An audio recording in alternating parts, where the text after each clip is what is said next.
I, Hermione, travel through time to Marvel to be the savior. This video is purely for entertainment and does not infringe on copyrights or laws. The rights to the novel and image belong to the original author. We do not claim ownership. Don't like waiting and want to listen to this fanfic in full now? Subscribe to our Patreon, where you'll find the best fanfics. Chapter 1. The Journey from Picking Up the Hogwarts Admission Letter. 2033. A remote small city, Huij. Lin Qingyun has just finished the college entrance examination. She is a perfect girl since childhood, with excellent academic performance, fair skin and beautiful appearance. Although her family is not rich, it can definitely be regarded as the upper class of Huij. Since childhood, Lin Qingyun has received a relatively good education, with all-round development of physical, intellectual and beauty. Her big eyes are like the brightest stars in the night sky, and she often becomes the kind of excellent child in other people's families. However, only Lin Qingyun herself knows that since she was sensible, strange things will happen around her every now and then.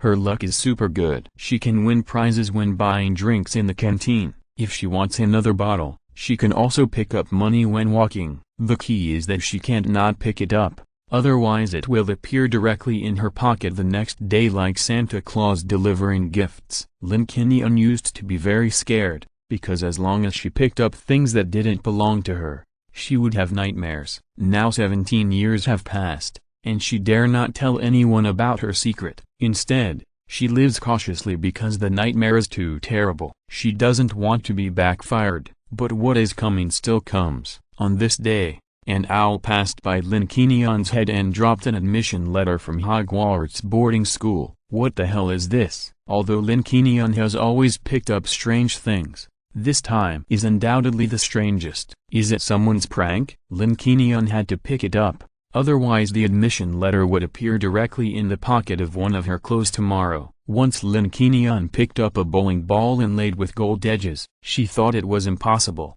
so she didn't pick it up. As a result, the next day the bowling ball appeared directly in the pocket of her favorite piece of clothing. The pocket couldn't fit it, and the clothes were torn. Looking back, it feels so abominable.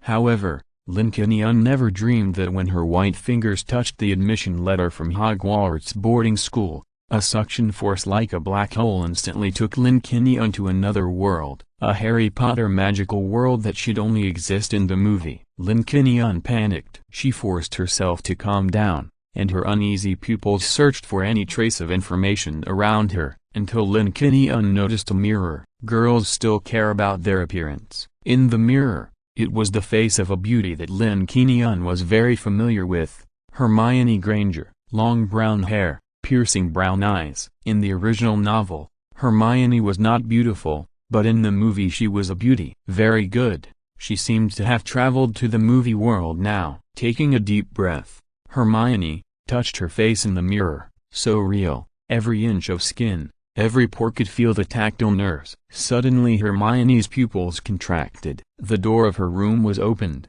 and a middle-aged woman with the same hair color came in. She did not appear in the original play, but Hermione recognized her at a glance. She was the mother of Hermione in this other world. Mrs. Granger, a dentist, lived with her husband in an ordinary house in the suburbs of London. Hermione, it's getting late. Although we are reluctant to let you go, you have to start school. Mrs. Granger helped Hermione pack her things like an ordinary mother, and handed her an admission letter from Hogwarts boarding school. If Hermione was Sherlock Holmes, she would find her fingerprints on this familiar admission letter. Although Hermione had never touched this world, it was this admission letter that allowed Hermione to travel through without any defense. Hermione's heart beat very fast, and she seemed to be able to feel the blood in her blood vessels flowing wildly, bringing uneasy beating emotions. Hermione tried to speak. Well, can I not go? Mrs. Granger was still full of expectations for her daughter to become a magic student. She came over, hugged Hermione first, and said in Hermione's ear, "Dear, I know you are very nervous, and so are we. After all, we have never been to Hogwarts boarding school, and we are also worried about your safety. But, Hermione, you have to be brave. This may be the most important moment in your life, to become a great magician, extraordinary." No, I don't want to. There is Voldemort in Hogwarts. What if I die? Hermione, who has always been cautious, was about to refuse. At worst, she would be a muggle for the rest of her life. It doesn't matter, as long as she is safe. Hermione doesn't have any big pursuits. However, at this moment, a light screen option suddenly appeared in front of Hermione, and it seemed that only she could see it. Is this a must-have for time travelers? The system. Hermione swallowed her saliva. There were 3 options on the light screen. Option 1. Agree to Mrs. Granger and agree to go to Hogwarts boarding school, and reward basic attributes +1. Option 2. Refuse Mrs. Granger and say that she only wants to be immortal for the rest of her life, and reward a pressure cooker. Option 3. Tell Mrs. Granger to let me think about it again, but finally agree to go to Hogwarts boarding school. Reward 1 elementary magic book. The options given by this system made Hermione very embarrassed. Could it be that for the sake of an ordinary life, she resolutely chose a pressure cooker? There is no way. Hermione gritted her teeth and said, "I'll think about it." At this time, Mrs. Granger's husband was also dressed up, wearing a suit, looking particularly gentlemanly and decent. Mrs. Granger told her husband about Hermione's hesitation. Mrs. Granger's husband came over and patted Hermione on the head and smiled. "We respect Hermione's choice. If she doesn't want to be a wizard, I will support her." Hermione took a deep breath, and then said solemnly, "Although learning magic sounds dangerous, I am still willing to try." Congratulations on winning the reward, 1 elementary magic book. Hermione finally breathed a sigh of relief. Mrs. Granger looked at Hermione with emotion and said, "I am proud of you." The family quickly packed up and went to the train station. At platform 9 of King's Cross Station in London, Hermione was carrying her luggage. Since she decided to go to Hogwarts boarding school, her heartbeat has never stopped. Sure enough, she was still too timid. Mrs. Granger and her husband gave Hermione courage. They had to be muggles all their lives, but now their daughter can become a legendary wizard. As parents, they are of course proud. Of course, not all muggles like wizards. For example, Harry Potter's aunt and her family hate wizards very much. They are ignorant and arrogant. Hermione bravely carried her luggage and ran directly into a wall. Mrs. Granger and her husband behind her were stunned. It was not until Hermione disappeared at platform 9 of King's Cross Station that Mrs. Granger hugged her husband and said excitedly, "It seems that our daughter is really going to become an amazing wizard." Mrs. Granger's husband was more rational and said, "I hope everything will develop in a good direction. Please support the new book. Thank you all." Chapter 2 Hermione meets Harry Potter and Ron for the first time on the train. Although this magical world is fictional on Earth, Harry Potter was born on July 31, 1980, from which it can be inferred that the story takes place in the 1980s. As a muggle going to Hogwarts, Hermione certainly won't have any friends along the way. She acts cautiously, which is completely different from the proud and complacent image at the beginning of the original play. Even when Hermione here gets on the train, she avoids other magic students and tries not to come into contact with anyone. It was not until she sat in her seat and put down her luggage that Hermione breathed a sigh of relief. Cautious and careful,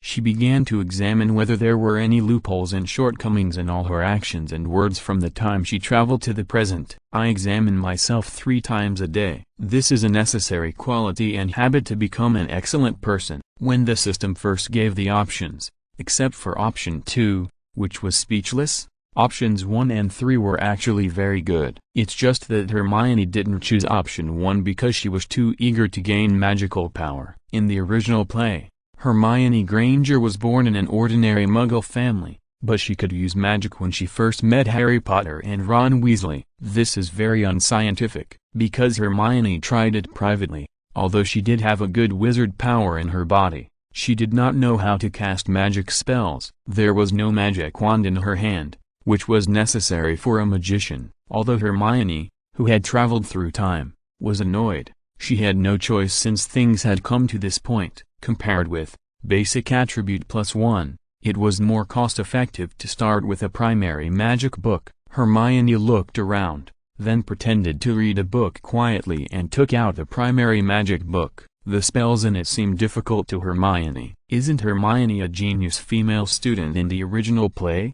Why is my brain not so smart when it comes to her? In order to survive in this different world, Hermione rationally felt that she should start to recite a few magic spells. In order to avoid being discovered by others, Hermione recited according to the limit of her brain's memory, and put away the primary magic book while reciting. After the train traveled for a while, half a century ago, a mobile store that was very common on trains appeared. A middle-aged woman with a fat figure appeared in Hermione's carriage, pushing a variety of magic snacks. The air began to be filled with the smell of snacks that made people drool. Perhaps as a time traveler, Hermione was very curious. Compared with the Muggle world, there are not many magicians who can do magic. Logically, this market would not be very large. And what kind of factory processes these small snacks sold specifically to magicians? Can they make a profit? Hermione felt that her thoughts were a bit off topic. She retracted her thoughts and touched her pocket. Hermione didn't have much pocket money. Compared with Ron,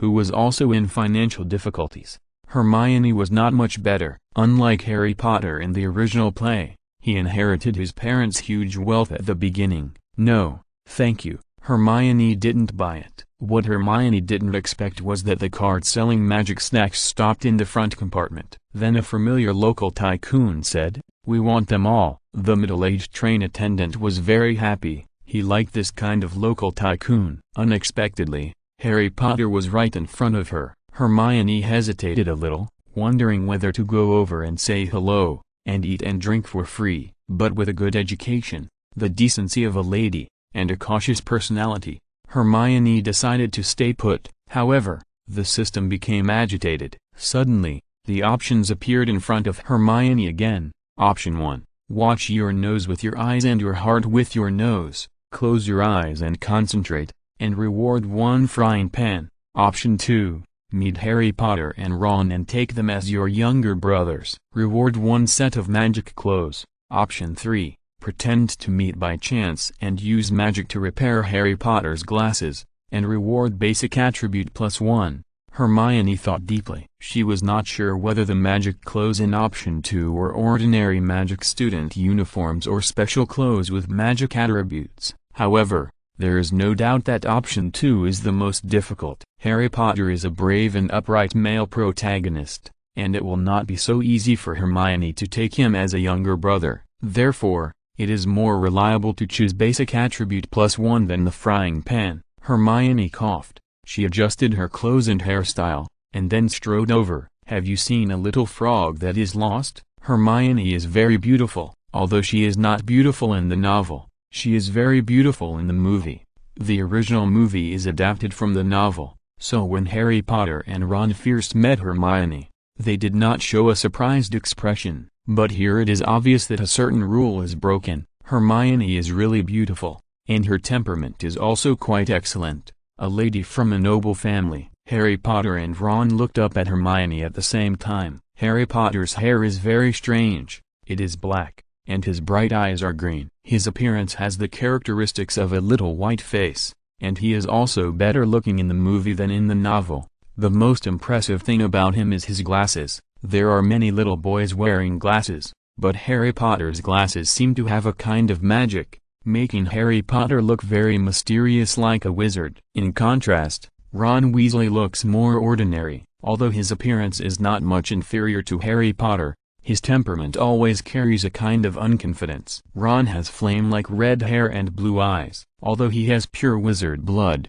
his family is not rich. And Ron has 7 brothers and sisters. In the original series, Hermione finally married Ron and gave birth to a son and a daughter. Hermione here is a low-key little princess. She will not easily fall in love with any boy, even Harry Potter. Confused frog? Ron was the first to ask curiously, "What is that?" Hermione is cute and beautiful. As a normal boy, Ron is naturally attracted to her. Hermione replied, "It may be a magical frog that can jump and fly." Harry Potter was a magic student for the first time. He was modest but not humble and said, "We didn't see it." Hermione looked at Harry Potter's glasses. In the elementary magic book she just recited, there was a magic spell of repair. Hermione is careful and cautious, There are many elementary magics. This is the one Hermione deliberately chose to learn. In the original series, the Muggle-born Hermione recognized Harry Potter at a glance. Hermione here does not intend to do so, but in order to complete her system selection task, Hermione said, "Your glasses are broken. I happen to know a magic spell, so I will help you fix it." Harry Potter was very surprised. His heartbeat accelerated and he said, "Thank you very much." Hermione entered their small box. The fragrance of the girl made Harry Potter and Ron particularly energetic. Hermione coughed and said, "I left my wand at home. Do you have a wand to lend me?" Hermione knew that Ron had a wand, but Hermione pretended not to know. New book. Please support in various ways. Chapter 3 Hermione picks up money in diagonally. The scattered sunlight fell on Hermione's little princess-like body through the car window glass, and Ron felt extremely strange. "As a magician, you actually forgot to bring your wand?" Hermione said. "I am a careless person." Harry Potter didn't say much. He was still a novice magician and didn't have much say in this field. "What's your name?" Even though Hermione looked very beautiful and cute, the wand was very important to a magician, and Ron certainly wouldn't lend it out easily. "Hermione Granger. My name is Ron Weasley." Ron pointed at Harry and said, "His name is Harry Potter." Harry Potter said politely, "Nice to meet you." In the early stage of the original movie, Hermione was very proud and unpopular, so she was not liked by people, but Hermione here retains excellent temperament and low-key qualities, coupled with her own appearance, so Ron and Harry Potter did not dislike her. On the contrary, they felt that Hermione was a very interesting and cute girl. Ron gave his wand to Hermione. Although he was reluctant to part with it, he was also full of expectations, wanting to know what kind of magic Hermione would cast. This was the first time Hermione held a wand, and a soul-stirring magical power gathered in her hand. In the magic world, the wand chooses its master. Only a wand that is suitable for a magician can allow the magician to release magic at will. However, even if it is repelled, it can still release magic. Hermione chanted the spell, and unlike the original series where she could succeed in one try, Hermione here tried 2 or 3 times before finally succeeding. Harry Potter's glasses magically recovered. "Amazing." Harry Potter thanked. "Thank you," Hermione said modestly. "You're welcome." With that, Hermione returned Ron's wand to him, and then said goodbye and left. Ron wanted to call Hermione, and it would be nice for everyone to talk and laugh together, but it didn't seem good to be so abrupt when they met for the first time today. Harry Potter seemed to see that Ron was interested in Hermione, but Harry Potter was not a gossiper, so he smiled and didn't say much. Hermione listened to the system prompt. "Congratulations on completing the task. Reward basic attribute +1. At this time, Hermione's system showed Hermione's various attributes, and the number of attributes was simply jaw-dropping. From physical attributes, such as strength, agility, speed, attack, magic, etc., to architecture, medicine, art, etc. There are as many as hundreds of basic attributes. Hermione was indeed a little stunned. She came to her compartment and sat down. After careful consideration, she concluded that agility, speed, defense and magic were the 4 items that Hermione needed most at present. "I want to add defense, so that Hermione has more means to save her life, but after thinking about it, +1 is not much. As a magician, magic should be the main thing first." So Hermione gave magic +1 as expected. There was no feeling. Sitting on the train, Hermione did not waste time and continued to recite complex magic spells. In fact, even without a wand, a magician can release magic through spells, but the effect will be weaker. In the original play, when Harry Potter and his aunt's family went to the zoo, Harry Potter lost control of his emotions and broke the glass that held the python. Magic is a very magical thing. Hermione closed the elementary magic book and rubbed her eyes. She didn't expect that after graduating from high school, the first thing she did in the other world was to recite the text. It's really a headache. Fortunately, Hermione is an excellent student. Such students can think and summarize the most suitable learning method for themselves. Therefore, they can get twice the result with half the effort. The train stopped, and to Hermione's surprise, The students who came out in a line looked outside and found that it was not Hogwarts School of Witchcraft and Wizardry. It was the famous magician commercial street, Diagon Alley. In the original play, Diagon Alley is clearly in London, England, and Hogwarts is in Scotland, England. How could the train get off at Diagon Alley? Hermione began to have an extremely bold guess. Is this not the original movie world? There are many new students coming to Hogwarts. They need to buy their own things, although the college will distribute some things, such as clothes, hats, quilts, etc. But a magic wand is very important to a magician, so anyone with a certain financial strength can buy one by himself. Of course, there is also a magic broom.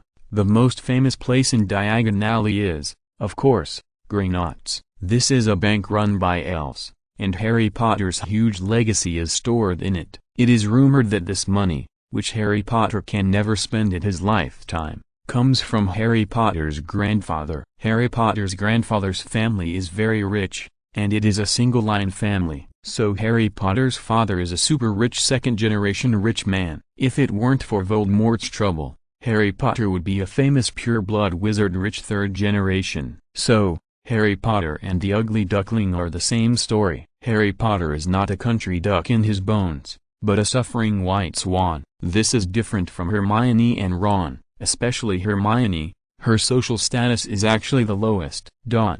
Madame Malkin's robe shop. This shop is the favorite place for new magic students every year, because it has the best wizard robes in the magic world. There are sequined, iron-free, decorative, slim-fit, loose and casual, extended, and constant temperature robes. Flourish and Blots is also very popular among students.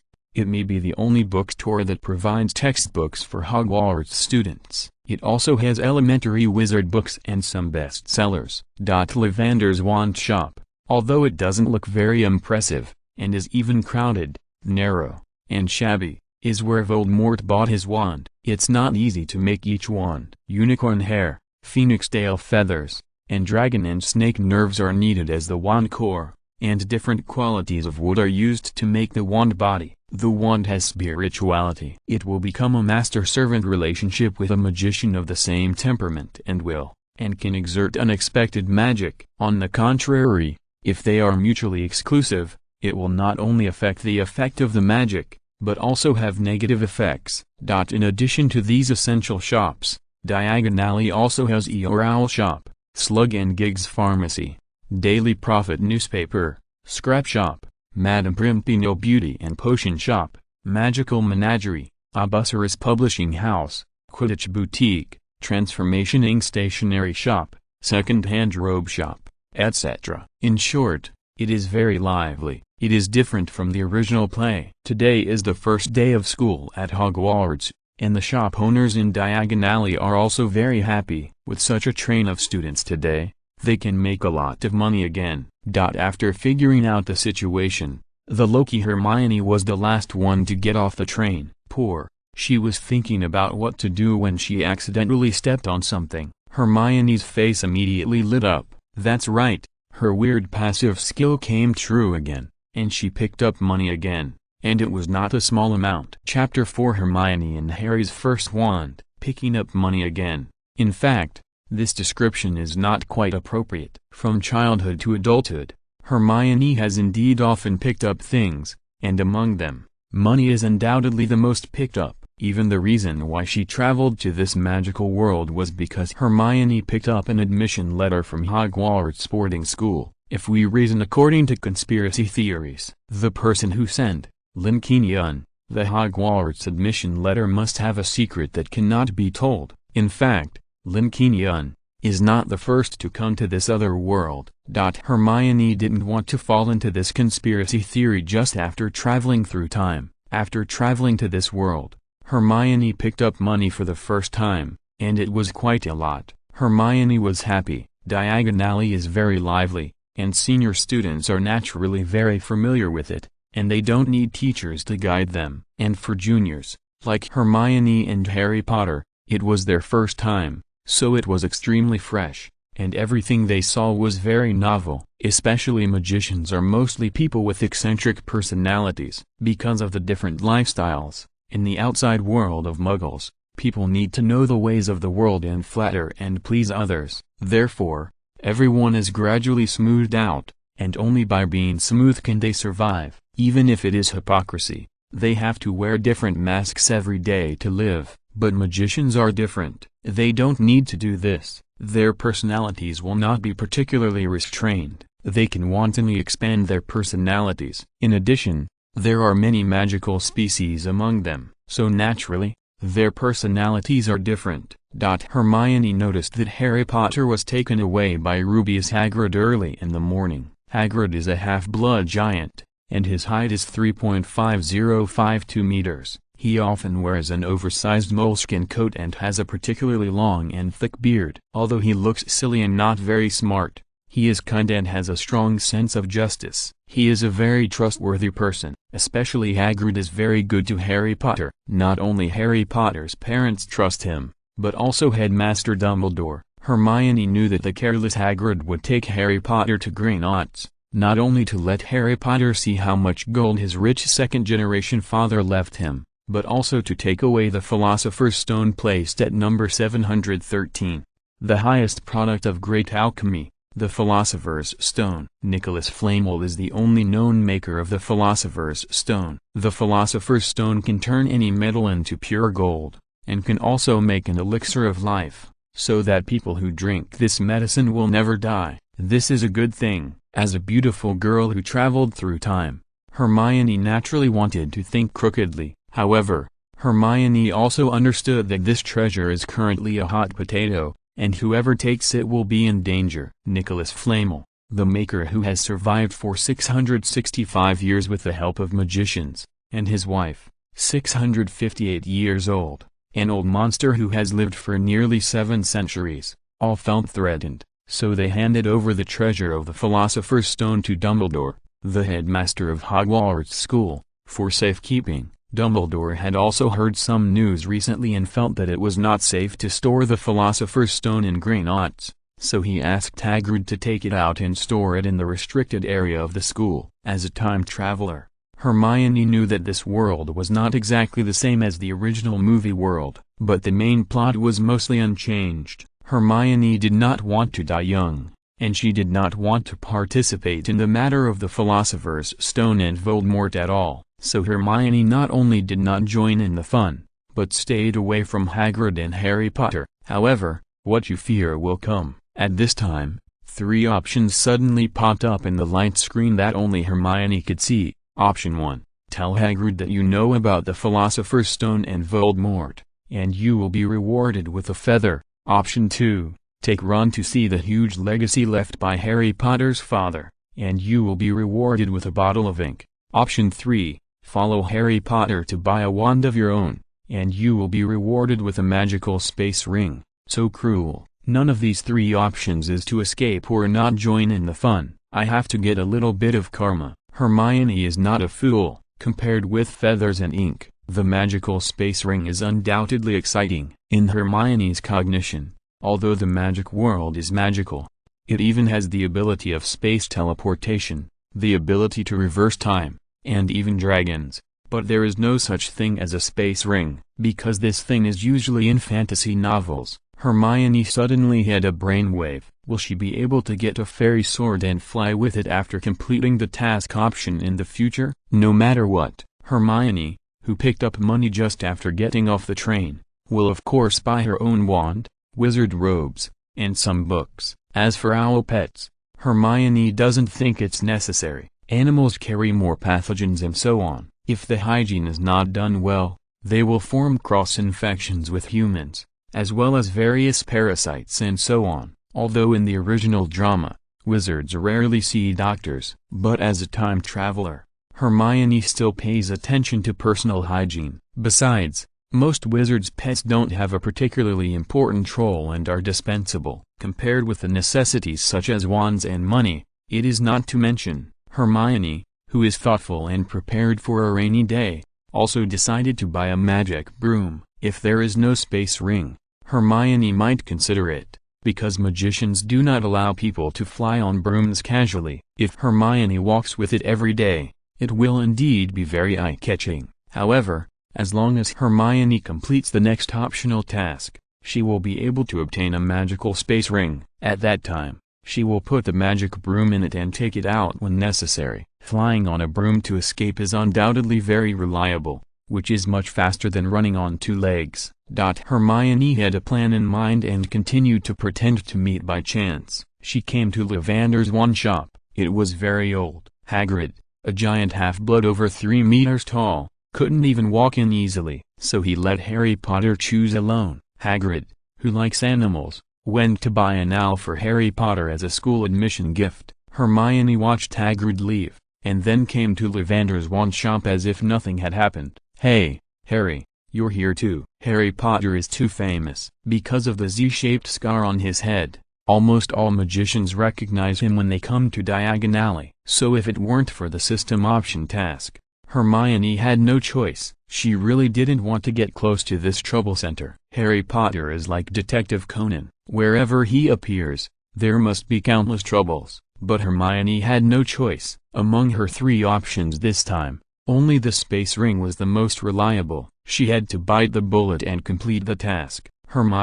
Harry Potter was also very smart. On the train, Hermione used magic to repair his glasses. At that time, Hermione said that she forgot to bring her wand, so she used Ron's wand. Now there is a trace of Hermione coming to Lavander's wand shop. "Harry, are you here to buy a wand too?" Harry nodded. The owner, Mr. Lavander, looked at the 2 children with interest. They were a perfect match. Chapter 5 Hermione purchases 2 wands. Diagon Alley was bustling with people, and the air was filled with all kinds of smells. Hermione asked Harry Potter to choose a wand first. Mr. Lavander first took out an antique black box, and carefully took out a wand and handed it to Harry Potter. It can be seen that the owner, Mr. Lavander, is a person who has a lot of feelings for wands. Harry glanced at Hermione beside him and reached out to take it. "Try waving it," the owner encouraged Harry. Harry was a little nervous, but he still obeyed. The moment the wand in his hand was waved out,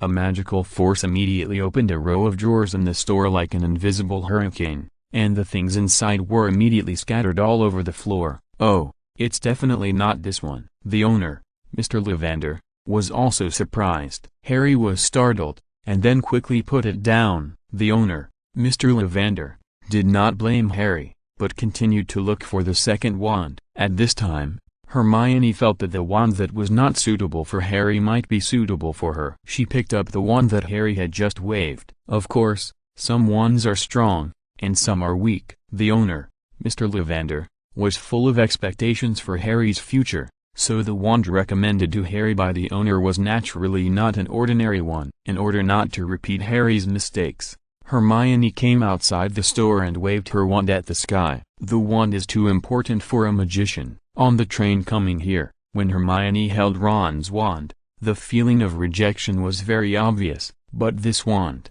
which has not yet recognized its master, when Hermione cast the magic, it was as if the magic power in her body had found a sluice gate, and it went to the sky along the wand. It was like a hurricane that appeared out of thin air and blew away the white clouds in the sky. Very handsome. Hermione was very satisfied. Unlike Harry Potter, she didn't need to try several times. The first time was very suitable. Hermione returned to the store. At this time, the owner Mr. Lavander recommended a second wand to Harry. The shape of this wand was slightly different from the first one. The owner Mr. Lavander looked at Harry with expectation again and said, "Mr. Harry, try this one." Harry pursed his lips, glanced at Hermione beside him again, picked it up and waved it again. Bang! A crystal ball in this store exploded directly, with a loud sound and debris flying everywhere. Harry was so scared that his glasses almost fell off. The owner Mr. Lavander was also shocked. "It's not this one either." The owner Mr. Lavander turned around and went to the innermost part of the aisle. In the dim light, the owner Mr. Lavander seemed a little mysterious. He seemed to be a little hesitant. The first 2 wands were not ordinary wands. He thought Harry Potter would be suitable, but this third one, in the end, the owner Mr. Lavander took out the third one. "Mr. Harry, try this one again." When this wand was taken out, The atmosphere in the whole store was different. Hermione, who was standing by, saw that the third wand was the treasure and wanted to take it for herself, but the Loki Hermione thought about it and decided to forget it. Hermione picked up the second wand that Harry had just tried, went outside again, and waved the wand towards the sky. This wand that was not suitable for Harry was once again very suitable for Hermione, and the second wand required more magic power. If the magic power in Hermione's body was a piece of cake, then when the second wand was waved out, a large piece of the cake in her body was directly missing, but the effect was very powerful. A white cloud in the sky was directly blown up, and the sound of thunder in a sunny day came to the ground, rumbling and very scary. The pedestrians in Diagon Alley were all startled and checked the reason. Of course, Hermione, the culprit, ran back to the store. Hermione's heartbeat accelerated, and her beautiful and cute face was flushed like congestion. She was a little excited. She wanted both wands. She even wanted to try the third or fourth wand like Harry, but after looking at the money in her pocket, she gave up. Although she picked up a large bag of money just after getting off the train, she couldn't buy so many wands with that money. She could borrow from Harry, but Hermione didn't want to have too much causal relationship with Harry. If it weren't for the system option task, Hermione didn't even want to get close to this troublemaker Harry Potter. In the store, when Harry Potter held the third wand, the magical power blew Harry Potter's hair directly, revealing the mysterious Z-shaped scar on his forehead. The atmosphere in the whole store also changed greatly. The owner, Mr. Lavender, looked around with cloudy eyes, his expression nervous and excited, and then exclaimed, "Mr. Harry Potter, you are indeed a man who is going to do great things. This may be fate. This wand and another person whose name we don't want to reveal belong to the same feather on the phoenix as his wand. Obviously, Mr. Harry, you are both destined to do great things." Harry felt that the owner, Mr. Lavender, had something to say, but since it was the first time they met, he didn't ask too much. Taking this third wand meant paying. "My beautiful lady, which wand do you like?" When Hermione took two wands that Harry didn't like and ran outside the store to try waving them, the owner, Mr. Lavender, naturally noticed it. Normal wizards will choose a wand. Hermione hesitated and said, "Can I buy these two wands?" Hermione, who was active in thinking, had already given her two wands appropriate names. The one that could control the wind was called Wind Sorrow, and the other wand was called Bouncing Bomb. The owner, Mr. Lavender, was stunned. He didn't seem to expect that Ms. Hermione would buy two. Mr. Lavender asked in surprise, "Miss Hermione, usually the wand chooses the wizard." Hermione held one in each hand and smiled happily. "I think these two wands chose me at the same time." The owner, Mr. Lavender, was speechless. However, he looked at Harry Potter and was destined that Mr. Harry would be the only one who could fight against the person they dared not mention in the future. So, today he would make an exception. "Well, Miss Hermione can have both wands at the same time.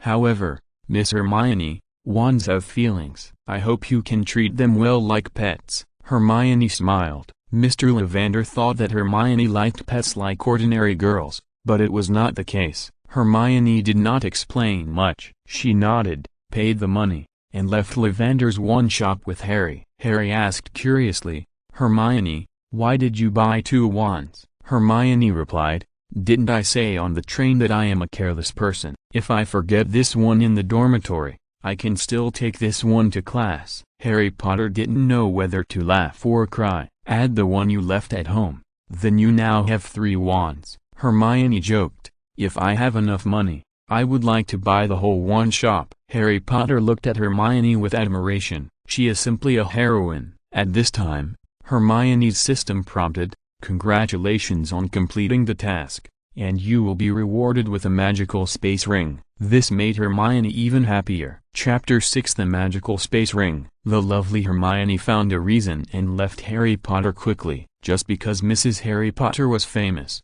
outsiders could almost recognize Mr. Harry Potter at a glance after walking out of Lavender's wand shop. This made Harry Potter very confused. The cautious Hermione didn't want to stand with this source of danger. After the mission was over, she ran away immediately. Harry didn't keep him. but waited for Mr. Hagrid. The mixed-blood Hagrid was burly, even if there were different people in Diagon Alley. Hagrid's height of more than 3 meters was still quite outstanding. "Harry, look what I bought for you." Hagrid was very good to Harry. When Hagrid went to pick up Harry from his aunt's house, it was Harry's first birthday. Harry was very moved. Harry's feelings for Hagrid were naturally different. This is and now, Harry was very happy. Hagrid chatted with Harry. Hagrid came with the task assigned by Principal Dumbledore, so he didn't ask Harry more details about buying a wand, and Harry began to ask Hagrid about the doubts he had accumulated. "Hagrid, why do so many people recognize my name when I come here? Also, Mr. Lavender said that the name that cannot be mentioned. What is the relationship between this scar on my forehead?" Hagrid was a little embarrassed. He pulled Harry to the corner of the alley and looked around. "Harry, you are not an ordinary wizard. You are the only one who has seriously injured the name that cannot be mentioned." "Hagrid, who is that person?" Harry knew that Hagrid was very good to him. If Harry spoke a little more seriously, maybe Hagrid would tell him. Hagrid looked into Harry's eyes, and finally Hagrid said, "Okay, I'll tell you quietly. That person is called Voldemort." "Voldemort?" As soon as this name was said, it was as if something extraordinary was touched, and gusts of cold wind blew around. Harry shuddered. "Yes, it's Voldemort, the silly big guy." Hagrid briefly explained to Harry the terrible past. Voldemort once wanted to rule the whole world brutally. He launched the first wizard war and killed many people. He was a terrible demon king whose name would make people tremble. Harry's parents were ruthlessly killed when they were fighting against Voldemort.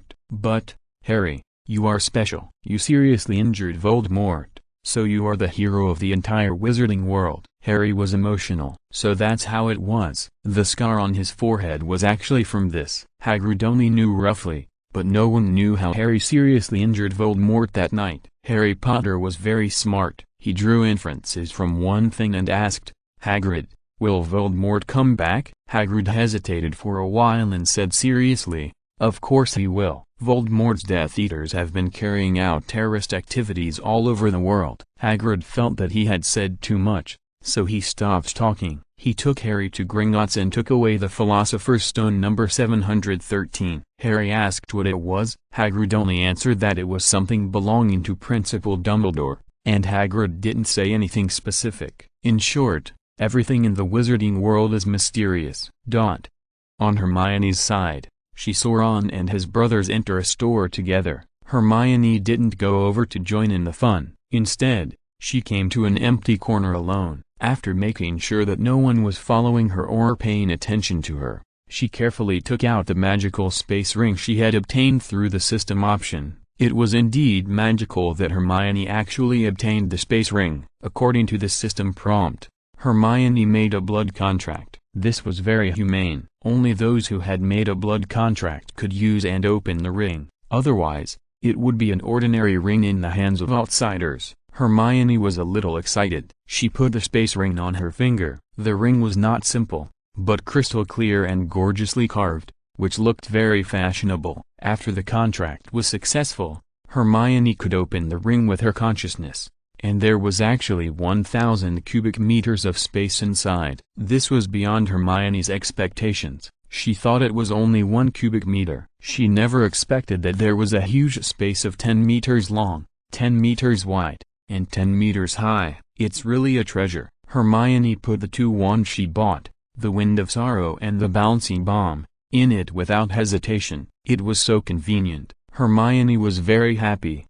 Hermione began to calculate the remaining money. She was a beautiful girl who traveled through time and space, so she naturally attached great importance to the quality of life. So she immediately bought a lot of daily necessities and some things that Hermione was interested in, and quietly put them in this magical space ring. When Hermione passed by a pub, she saw a special person inside. Quirrell Squirrel, Professor of Defense Against the Dark Arts at Hogwarts. Why did he appear here? Outsiders might think that he simply came here to drink. Professor Quirrell's appearance looked very strange. He had a thin body, but his head was wrapped in a thick cloth. His facial features and speech were also extremely inconsistent. The nerves in his brain that controlled his facial features and speech seemed to be affected by something. Hermione felt that Professor Quirrell seemed to be looking at her. Hermione immediately ran away. Hermione couldn't afford to offend this guy, and she couldn't let him doubt her. Others didn't know yet, but Hermione knew it very well. Professor Quirrell had a thick cloth wrapped around his head because it was the face of Voldemort, which was super scary. Professor Quirrell is Voldemort's temporary Horcrux. The reason why he appeared here is to help Voldemort steal the Philosopher's Stone that can make people immortal. Hermione didn't want to participate in these things at all. If something goes wrong, she will die. Too dangerous. However, the system played a big joke on Hermione.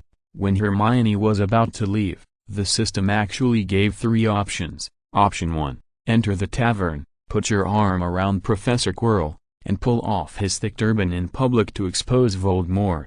Complete the task and reward basic attributes +1. Option 2, enter the tavern, secretly cooperate with Professor Quirrell to steal the Philosopher's Stone together, and reward a top-level wand. Option 3, pass by quietly, I am the wind that no one knows, and reward a pure cotton hat. Hermione looked at these 3 options and was speechless. Although the rewards for the first 2 options were tempting, the risk was too great, and it was like putting yourself on the fire rack. Even though the reward for option 3 was simple, for the sake of her life, Miss Hermione barely hesitated and quietly passed by, turning into a wind that no one knew about. Hermione was slightly relieved when she got on the train. Congratulations on completing the task, and you will be rewarded with a pure cotton hat. The system gave a prompt. Hermione took out the hat curiously to see if there was anything special about it. The hat was made of pure cotton and the quality was pretty good, but the color was a bit hard to describe. It was not a hat with magic attached, but just a very ordinary cotton hat. At this time, Ron also got on the train. He was not with Harry Potter. The first thing he saw was the beautiful and lovely Hermione, and he walked over with a smile. Is this your new hat? It looks pretty good. Ron looked at the hat in Hermione's hand and praised it. Hermione's pretty face had a strange expression. Do you like it? Then I'll give it to you. As she said that, Hermione generously gave Ron the green pure cotton hat that the system rewarded. Ron was not polite and was very happy to put the green cotton hat on his head in front of Hermione. He kept changing his body position and asking Hermione if it looked good. Hermione suppressed her laughter and said, "It looks good, it suits you very well. I would like to ask for all your support for the new book. Thank you everyone, thank you." Chapter 7 Hogwarts Sorting Ceremony. Inside the carriage, there were still the same batch of magic students going to Hogwarts, people coming and going. Hermione was undoubtedly more conspicuous, and some boys who cared about the appearance of girls were very envious. They envied the fairy Hermione for giving Ron a green hat. Ron was also quite kind to Hermione. Although he didn't fall in love at first sight, he always felt that the two of them could have some romantic stories in the future.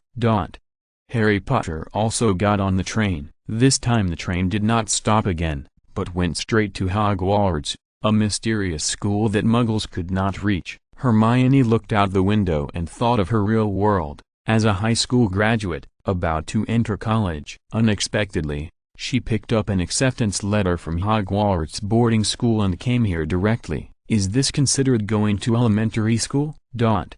Although Hermione was beautiful, they were still young, so no boys came to chat with her. Although Ron was complacent about getting a green hat, he was not embarrassed to stay next to Hermione. Ron also gave Hermione a scarf, but Hermione didn't even look at it and threw it directly into the space ring. When the train finally stopped, the magic students who were about to become first-year students were all excited. Hogwarts was like an ancient castle, huge and majestic, and at the same time full of ancient and mysterious atmosphere. It made the children fascinated. "This is Hogwarts, Harry!" Ron exclaimed when he saw Harry getting off the train, and hurried over. It was the first time that Ron received a gift from a beautiful girl, so he was very happy. In the original play, whether it was the novel or the movie, because Hermione was not beautiful, she naturally did not attract attention. In fact, the actress who played Hermione was a very beautiful girl. When Lin Qingyun traveled through time and became Hermione Granger, she successfully changed this, so Ron's eyes were not blind. and he naturally understood Hermione's cuteness and beauty. Harry wore glasses, had a handsome face, and had the temperament of a protagonist. He looked at Ron, who was rushing over. The most eye-catching thing was the green hat on Ron's head, which was very different from the ancient gray and black tones around him and was very conspicuous. "Ron, where did you buy this hat?" Harry thought Ron bought it himself in Diagon Alley. Ron said happily, "Harry, remember on the train? The beautiful little girl borrowed my wand and cast a spell to repair your glasses?" Harry nodded. Of course he remembered that Harry and Hermione also met by chance in Lavander's wand shop. Hermione directly bought 2 wands, which was different from ordinary customers. "It was given to me by Miss Hermione, Harry. Do you think Miss Hermione likes me?" Harry couldn't help laughing. He didn't laugh at Ron, but just said, "Maybe." "Harry, don't show that expression." "I also gave her a scarf, which was sewed by my mother, and she accepted it." The two talked and laughed. The heroine Hermione fell behind the crowd. Hermione's beautiful eyes were fixed on the towering Hogwarts school building. The restricted area behind the school was a large dense forest, which made people feel depressed. The whole sky of Hogwarts seemed to be covered with terrifying black clouds, and there were lightning and thunder. This was not a place where ordinary people could live. Hermione could foresee that she would have to be very careful when living here in the future. Surviving to the end is the best way. Many students came to the Hogwarts Hall. Hogwarts is divided into deep underground, basement, first to 8th floors, and a tower. At this moment, behind a row of window glasses, the professors of Hogwarts looked at the students who came in one after another below. Several deans of the colleges were the dean of the Gryffindor branch, Minerva McGonagall; the dean of the Slytherin branch, Severus Snape; the dean of the Ravenclaw branch, Phileas Flitwick; the dean of the Hufflepuff branch, Pomona Sprout. Professor McGonagall wore glasses, had black hair tied into a high bun, and wore a dark green robe. Her shirt was a Scottish plaid. She was thin and looked to be in her 50s, but her facial features and temperament were very energetic. Not only that, but there was also a sense of severity in her sharp eyes. She looked at Professor Snape, the head of the Slytherin house, and said, "There are quite a few new students this year, Professor Snape." Professor Snape,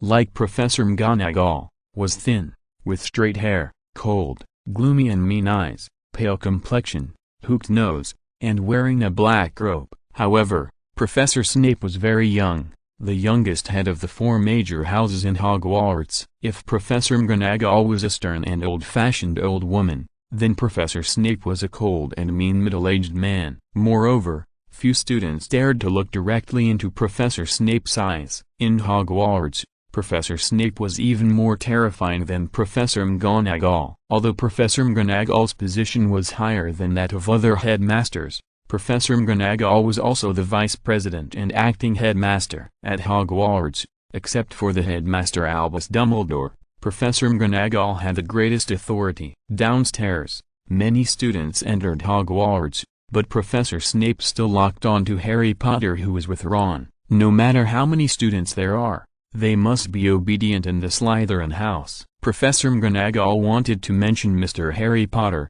the most popular student this year, who was the child who could seriously injure Voldemort. When Harry Potter was still a baby, Professor McGonagall and Dumbledore sent him to the doorstep of Harry's aunt's house. There was also Mr. Hagrid at that time.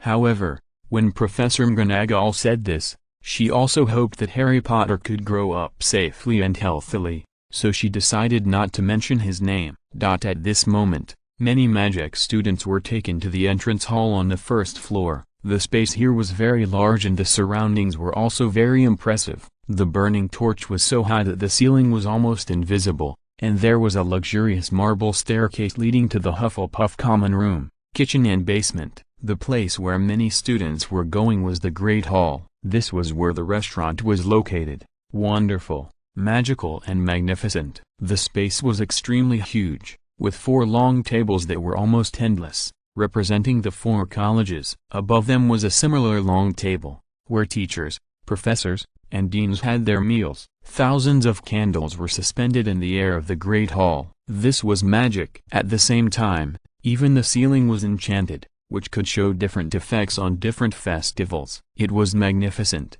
mysterious, and extraordinary. Hermione came here cautiously, for fear of touching something, because sometimes the choices given by the system options were too dangerous. The next step was the most important sorting ceremony. Hogwarts boarding school had 4 branches. Once a year, freshmen were assigned by the magical sorting hat to different students in branches with different teaching philosophies. Then, through healthy competition among the 4 branches, the branch with the highest score at the end of the semester would be awarded honors and rewards. Hermione prayed silently, hoping that her system would never do anything in such a public place. However, the system was the system, and there was no escape. A light screen popped up in front of Hermione, with 3 options on it. Option 1. In front of all the teachers and students, tell Headmaster Dumbledore that Professor Quirrell is actually Voldemort's temporary Horcrux. Complete the task. Reward basic attribute +1. Option 2. Tell the sorting hat that she wants to be sorted into Slytherin. Complete the task and reward a magical pet. Option 3. Stay still, I am there. Complete the task. Reward a pure cotton hat. If you're listening to this novel on a channel other than Fanfic World, it means they downloaded and uploaded it without effort. We cordially invite you to visit our channel, Mundo Fanfic Novelist. There you'll find the original version of this story and you can explore many other novels of various genres. We're waiting for you to immerse yourself in a world of incredible novels. Chapter 8 Hogwarts Gryffindor Sorting. The Great Hall was bustling with people and the candlelight was swaying. When she first came in, Hermione was still worried. If the wax dripped from so many candles, the students below would probably scream in pain. Fortunately, the candles were all magically blessed and the wax would not spill out. Hermione was undoubtedly worried, because the appearance of the time-traveling Hermione broke the original setting of the ordinary-looking heroine. The Hermione here was pretty and cute, which made many boys couldn't help but look at her. Even some seniors noticed Hermione Granger and lamented that there was a little beauty among the first-year students this year. She had fair skin, beautiful looks, and a charming temperament. If she was older and developed perfectly, she would definitely be a little witch who could overwhelm the whole country. For a while, there were jealous people and happy people. After all, some girls like cute and beautiful little girls. Hermione was secretly frowning. Among the 3 options, only the last one was considered a survival way. However, she had already obtained a green hat for Ron, so could she give another one to Harry? Basic attributes +1. Although it is not a big improvement at present, Hermione, who has considered it carefully, knows that this is a project that will benefit the present and the future, and a little bit will make a lot. When the finale is approaching, you will be able to accumulate very powerful attribute values. So if you can get it in the early stage, you must not give up. However, option 1, to denounce Voldemort in public. Hermione dare not do it. Hermione was born a commoner, not like Harry Potter, who has the aura of a protagonist. If she offends Voldemort because of this, then, he will attack her, and she will live in fear every day. Even if she is a hero, Harry and Ron should be the ones to do it, and Hermione should just be behind the scenes. Therefore,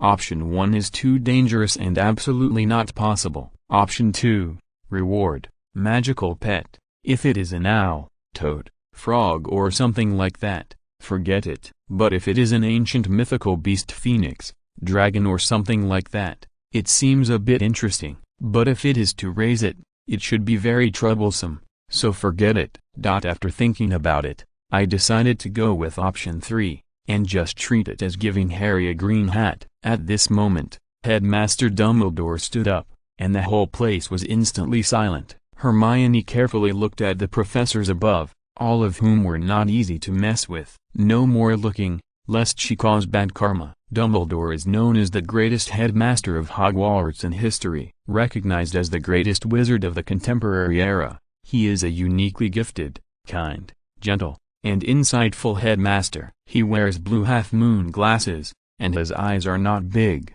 but he exudes wisdom that can see through everything. His silver-white beard is the longest among the many professors present. He has kind eyes, is tall and thin, and has a wizard temperament. Because today is the most important moment of the year for Hogwarts boarding school.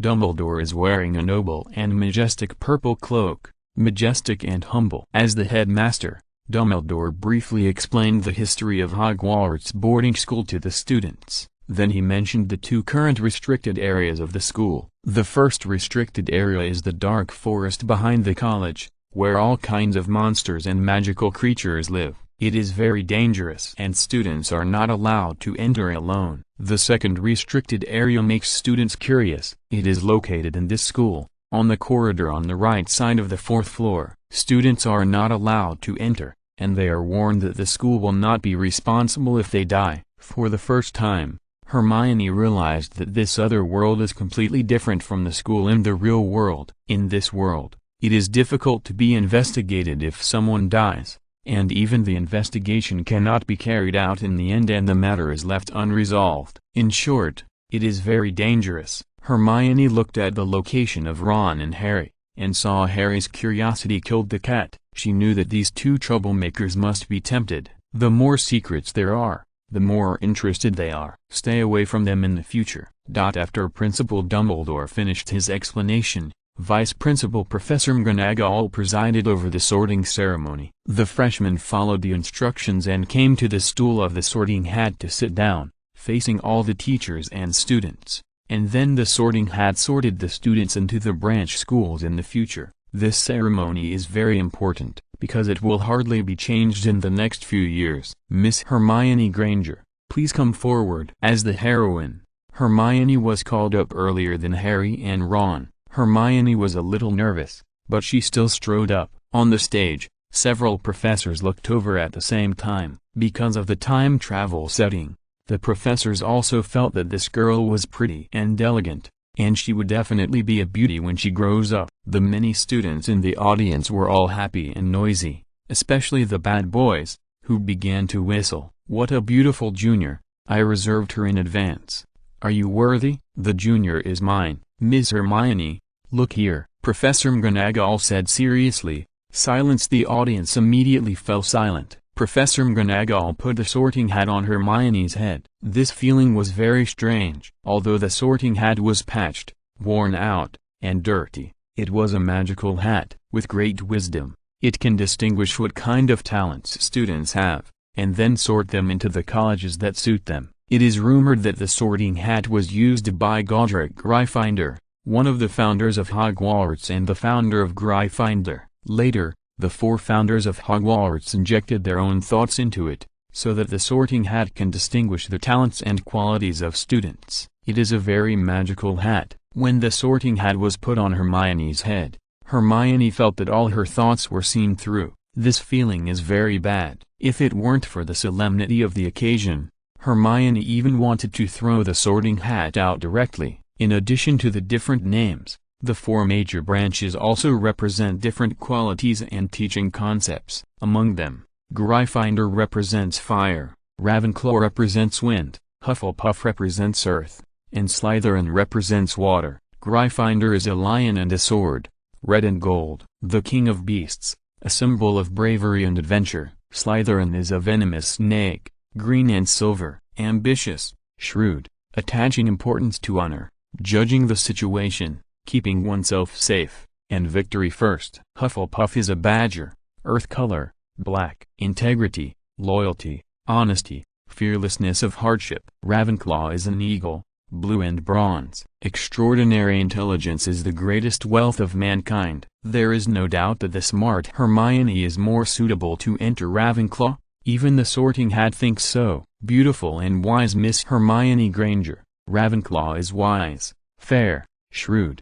knowledgeable, smart, far-sighted, curious, and delving into things, which is very suitable for you. Huh? Hermione was stunned. Didn't she enter Gryffindor in the original play? Since it's not Gryffindor, why not propose to enter Slytherin? Although Hermione doesn't want to enter this house full of bad people, as long as she proposes it, she can complete task option 2. Just when Hermione hesitated, the sorting hat seemed to notice something. Gryffindor. Yes, Gryffindor is a place where bravery and adventure are also suitable for Miss Hermione Granger. Hermione looked depressed. She was suitable to enter Gryffindor, but she was not suitable for bravery and adventure. Chapter 9. Friendship between Hermione, Ron and Harry. If it were the real world, Hermione would actually like the feeling of being the center of attention, which would make her feel like a little star. But forget about this dangerous world. Keeping a low profile is the way to go. Hermione treated herself as air. When Hermione saw Ron wearing the green hat she gave him and greeting her, she couldn't help laughing. Miss Hermione smiled. So beautiful. My heart was struck. At this moment, I just want to protect Miss Hermione. Even Draco Malfoy, the second generation of the pure-blooded Malfoy family, who has light blonde hair and gray eyes, a pale face, and a pointed chin, is from a wealthy family. Not only is he dressed gorgeously, but his aura is also superior. Hermione Granger, who was born in a Muggle, was not taken seriously by Malfoy at all. Among the new students of this Hogwarts class, only Harry Potter could slightly catch his proud eye, apostrophe, exclamation mark, He was so noble that he would not allow such a low-level thing to happen. The Sorting Hat finally followed the trend of history and announced, Miss Hermione is more suitable for Gryffindor. Crackling. Immediately, all the students at the table of Gryffindor stood up and applauded. Hermione ran away shyly. I heard the system's prompt. Congratulations on completing option 3 task. Reward 1 pure cotton hat. Hermione felt that the pure cotton hat rewarded by the system option was of good quality. If the color was white, black, burgundy, anyway, as long as it was not green, she would keep it and wear it. What a pity. The system's bad taste was too strong.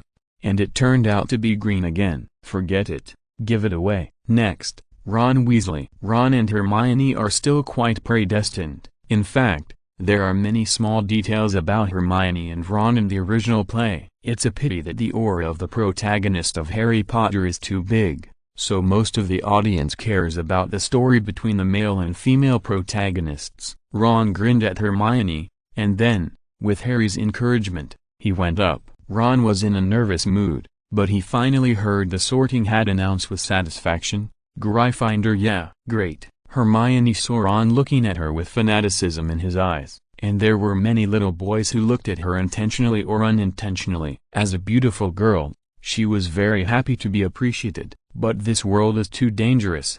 Hermione still thinks it's better to keep a low profile. She even plans to deliberately make herself ugly in the future so that boys don't care about her appearance. Miss Hermione, that's great, we will be in the same house from now on. Ron spoke to Hermione as soon as he came down. Harry clapped his hands. As the protagonist, he didn't gossip too much. Although Malfoy was arrogant, he didn't want him to look at a Muggle-born Hermione again. But boys are born hunters, and the girls they like are prey. Now Malfoy fell in love with Miss Hermione at first sight. Seeing Hermione chatting and laughing with Harry and Ron, he was naturally very unhappy. In the original series, because of Hermione's personality and gender, the relationship between Hermione and Ron and Harry was not so good at the beginning. It was later that they experienced adventures together and helped each other to establish a deep friendship. Hermione here, because of her gentle personality and her beauty recognized by the public,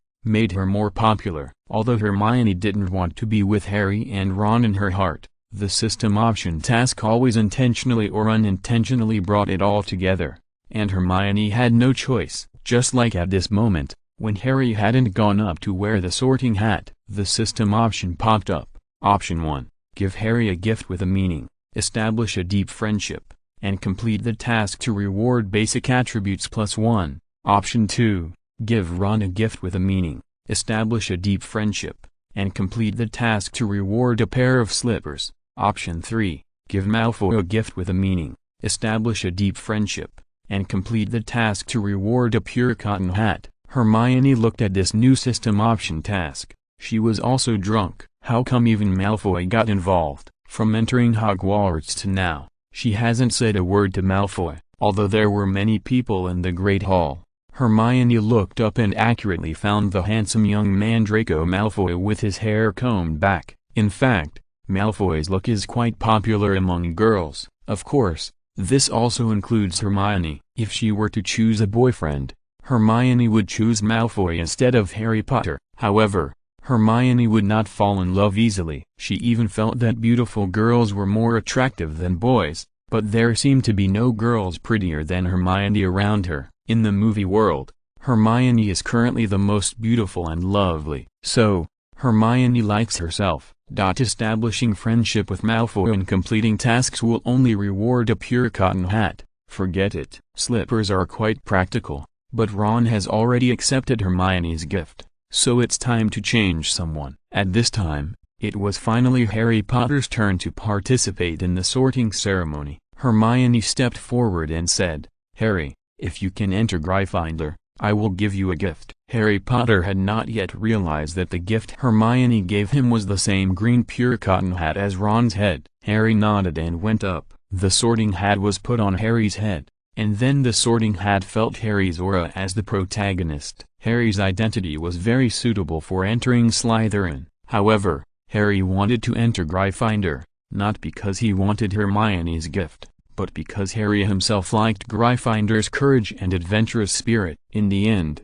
Harry was successfully sorted into Gryffindor. Crackling, Gryffindor students stood up and clapped again. Mr. Hagrid, who was very kind to Harry on the stage, also looked at Harry and applauded. There were also Headmaster Dumbledore and Professor McGonagall. Harry was wearing glasses and smiled happily when he looked over. After Harry came down, he hugged Ron first, and then Hermione gave Harry the green cotton hat full of meaning for the system selection task. "It represents our friendship." Hermione's voice was also nice. "Thank you." Harry thanked him after taking it. The hat is of good quality and can be passed down for 3 generations. The hat is still there after the person is gone. Ron was interested in Hermione, so he immediately took out the green cotton hat that Hermione had given him on the train and said to Harry, "Come on, let's wear it together. I'm looking forward to your support for my new book." "Thank you." Chapter 10, Malfoy's Jealousy. The world is like a huge cage, and the fear shrouding people's hearts continues to spread. It is the vengeful spirits that are crying and the darkness that is stirring. Only holy friendship and sincere friendship can break all this. Hermione looked at the 2 little boys in front of her wearing the green cotton hats she gave them at the same time. The funny scene and the friendship full of meaning were established. Hermione laughed very happily. In fact, she wanted to be more ladylike, but she really felt that she was too bad, letting Harry and Ron wear green hats at the same time, and the 2 of them were complacent. Hermione's smile was super beautiful. Harry, who had no interest in girls, couldn't help but look at Hermione more. Harry didn't quite understand why Hermione laughed so happily when he and Ron wore green hats at the same time. It was still the kind of, I wouldn't laugh normally, unless I couldn't help laughing. Childish. Malfoy didn't want to care about those 3 guys. However, Malfoy couldn't control his eyes, especially when Ron and Harry wore the green hats given by Miss Hermione at the same time. It was too conspicuous. In the entire Great Hall, among so many teachers and students, only Ron and Harry wore green hats. Envy, jealousy, want to have it. Malfoy also wanted a green hat sent by the beautiful and lovely Miss Hermione. Oh, that color that makes people feel the breath of nature intimately is so bright and full of vitality. Malfoy felt that he was crazy. How could he, the dignified Master Malfoy, feel jealous for a green hat? Finally, Malfoy went to participate in the sorting ceremony. As expected, a rich boy like him was sorted directly into Slytherin. Being able to study in Slytherin is a symbol of nobility. But Malfoy was not as happy as he expected. That Hermione smiled so happily at Harry and Ron. Obviously, they were the prey he had set his eyes on. But at this moment, she smiled at the other 2 little boys, which made him uncomfortable. It really made people feel irritated. Finally, the new students of Hogwarts were sorted, and the students sat at the long tables of their own sorting houses. I saw that the table that was empty just now immediately had extremely rich food. Headmaster Dumbledore picked up the wine glass, the professors drank, and the students drank. "Let's celebrate together." Cheers. The students were very happy, especially the first-year students. Everything in Hogwarts was full of novelty, making people want to explore all the secrets of this magical school. Hermione was also very happy, although because of the system option task, she wanted to be low-key, but she was a little less low-key. But when she looked up, she saw Ron and Harry wearing green hats at the same time, and she couldn't help laughing. It was so funny. Hermione's laughter also successfully made her the most popular female schoolmate among the first-year students in Gryffindor. If there's a school beauty, Miss Hermione will definitely be elected. Congratulations on completing option task 1,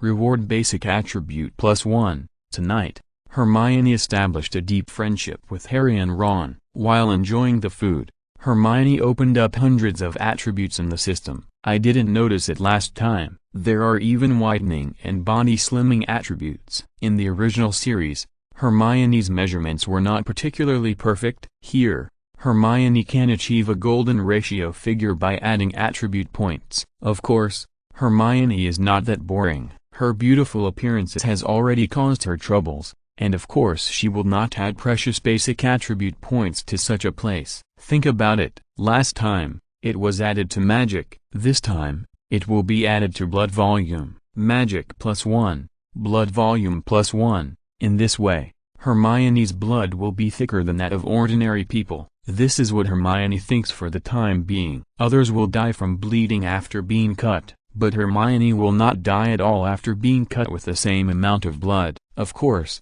the imagination is beautiful, only +1. It is still too little, almost no feeling. Don't rush, accumulate slowly. During the meal, even though Miss Hermione prepared in advance, when the ghosts who lived in Hogwarts all year round suddenly came out from the dining table, Hermione's heart was still tightened with fear. Ron was even more frightened and jumped up. Harry was not much better. His face was pale, and his pupils contracted behind his glasses. Hogwarts is a school of magic, and there are many ghosts living in it. The ghost that just scared Harry, Ron and Hermione at the same time is called, Almost Headless Nick. He is the resident ghost of Gryffindor, so naturally he will appear at the Gryffindor table first. His story is very exciting, and the seniors will tell the freshmen. Almost Headless Nick, whose full name is Nicholas de Mimsy Porpington. He was born in the noble Mimsy Porpington family in England in the 15th century. He also entered Hogwarts at the age of 11 and was sorted into Gryffindor College. When he became an adult,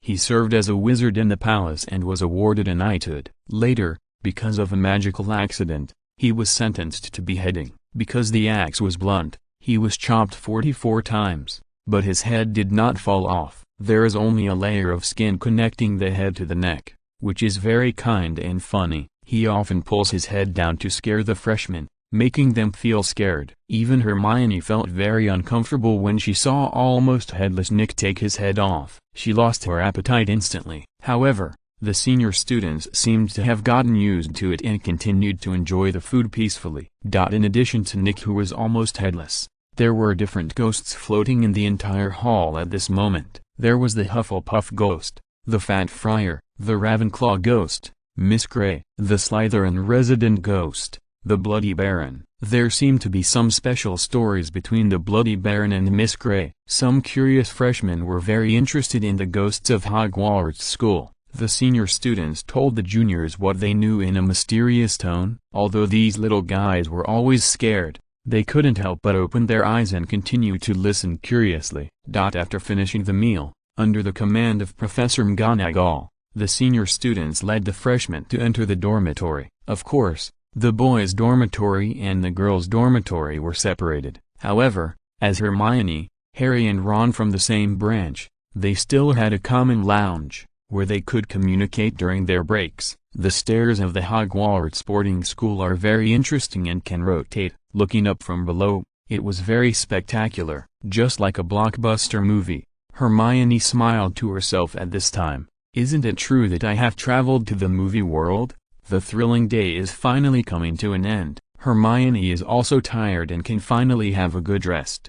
However, at this time, a scene that surprised her very much appeared. In the original play, Hermione and Malfoy had almost no intersection in the early stage. But here, because of being fascinated, moved, and jealous by Hermione's smile, Malfoy, the rich boy, finally put down his face and came to Hermione. The prey, As a hunter woman, you have successfully attracted my attention. You are sick. Hermione almost couldn't help but swear. She is a lady and should be well-mannered.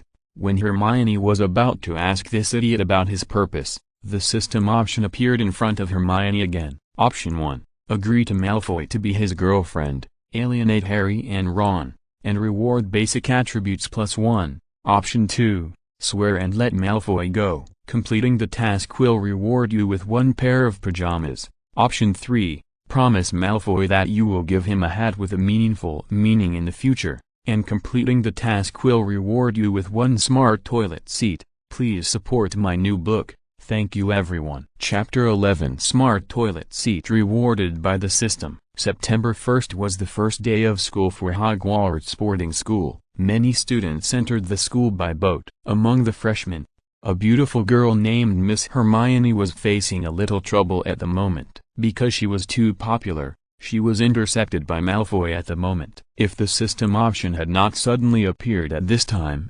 Hermione would not want to pay attention to this guy at all. In order to escape danger, Hermione did not even want to pay attention to Harry Potter, let alone this Malfoy. Malfoy's father, Lucius Malfoy, was a terrible Death Eater. Malfoy, what do you want to do? Miss Hermione frowned her beautiful eyebrows. The playful little mouth formed a pleasing facial feature, and the slightly angry and playful look made Malfoy realize for the first time that girls looked so beautiful when they were angry. Malfoy felt like he was going crazy. You actually know my name, Miss Hermione. It's my honor. Mr. Malfoy, as a noble, you should have your own pride. You shouldn't have much contact with a little girl like me who was born in a commoner family. Hermione began to reason. Malfoy nodded, his gray eyes never leaving Hermione's beautiful face. I just came here to warn you, Miss Hermione, not to get too close to people like Harry Potter and Ron. There is no future for you. Malfoy began to show himself. He said in a concave pose, as the only son of a noble family, I have organized a high-class circle, and welcome beauties like you, Miss Hermione, to join. If it weren't for the system option task, Hermione would have wanted to say directly, who I play with is none of your business. You are meddling in other people's business. But Miss Hermione held back her temper. She grinned and said, today is the first day of school. I don't want to join any power circle, and I don't want to offend anyone. I just want to be a dancing little butterfly, free and easy. I hope you can understand, Master Malfoy. Malfoy looked at the cute little girl in front of him, full of personality, and had the urge to grab her and take her for himself. Malfoy was a nobleman after all. He said, I understand, but I saw you gave gifts to Harry Potter and Ron. Hermione smiled playfully. Could it be that you are also interested in the green hat, Master Malfoy? Although Malfoy did not understand the profound cultural connotations of the green hat, he always felt the teasing and ridicule in Miss Hermione's wise eyes. Without waiting for Malfoy to answer, Hermione continued with a smile, okay, I'm tired. I want to rest. Master Malfoy, when I get another green hat, I will definitely give it to you. Although Hermione felt that it was not good to play both sides like this. If she became good friends with Harry and Ron, she should distance herself from Malfoy. But the system option made Hermione helpless. It's a deal. Malfoy did not think about it anymore. He must have what Ms. Hermione gave to others. You can't regret it. It was the first time Hermione saw someone so eager to have a green hat. Hermione suppressed her laughter and said,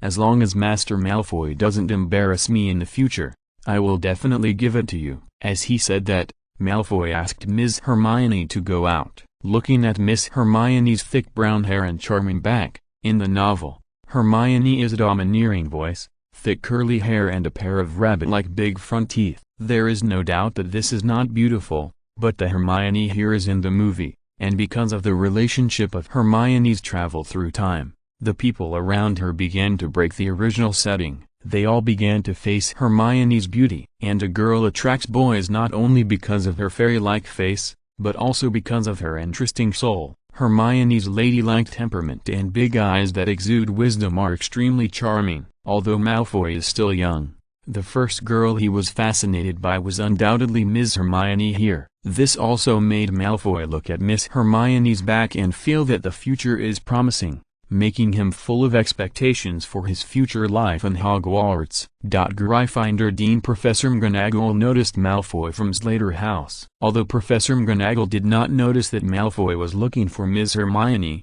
Professor McGonagall still took this issue very seriously.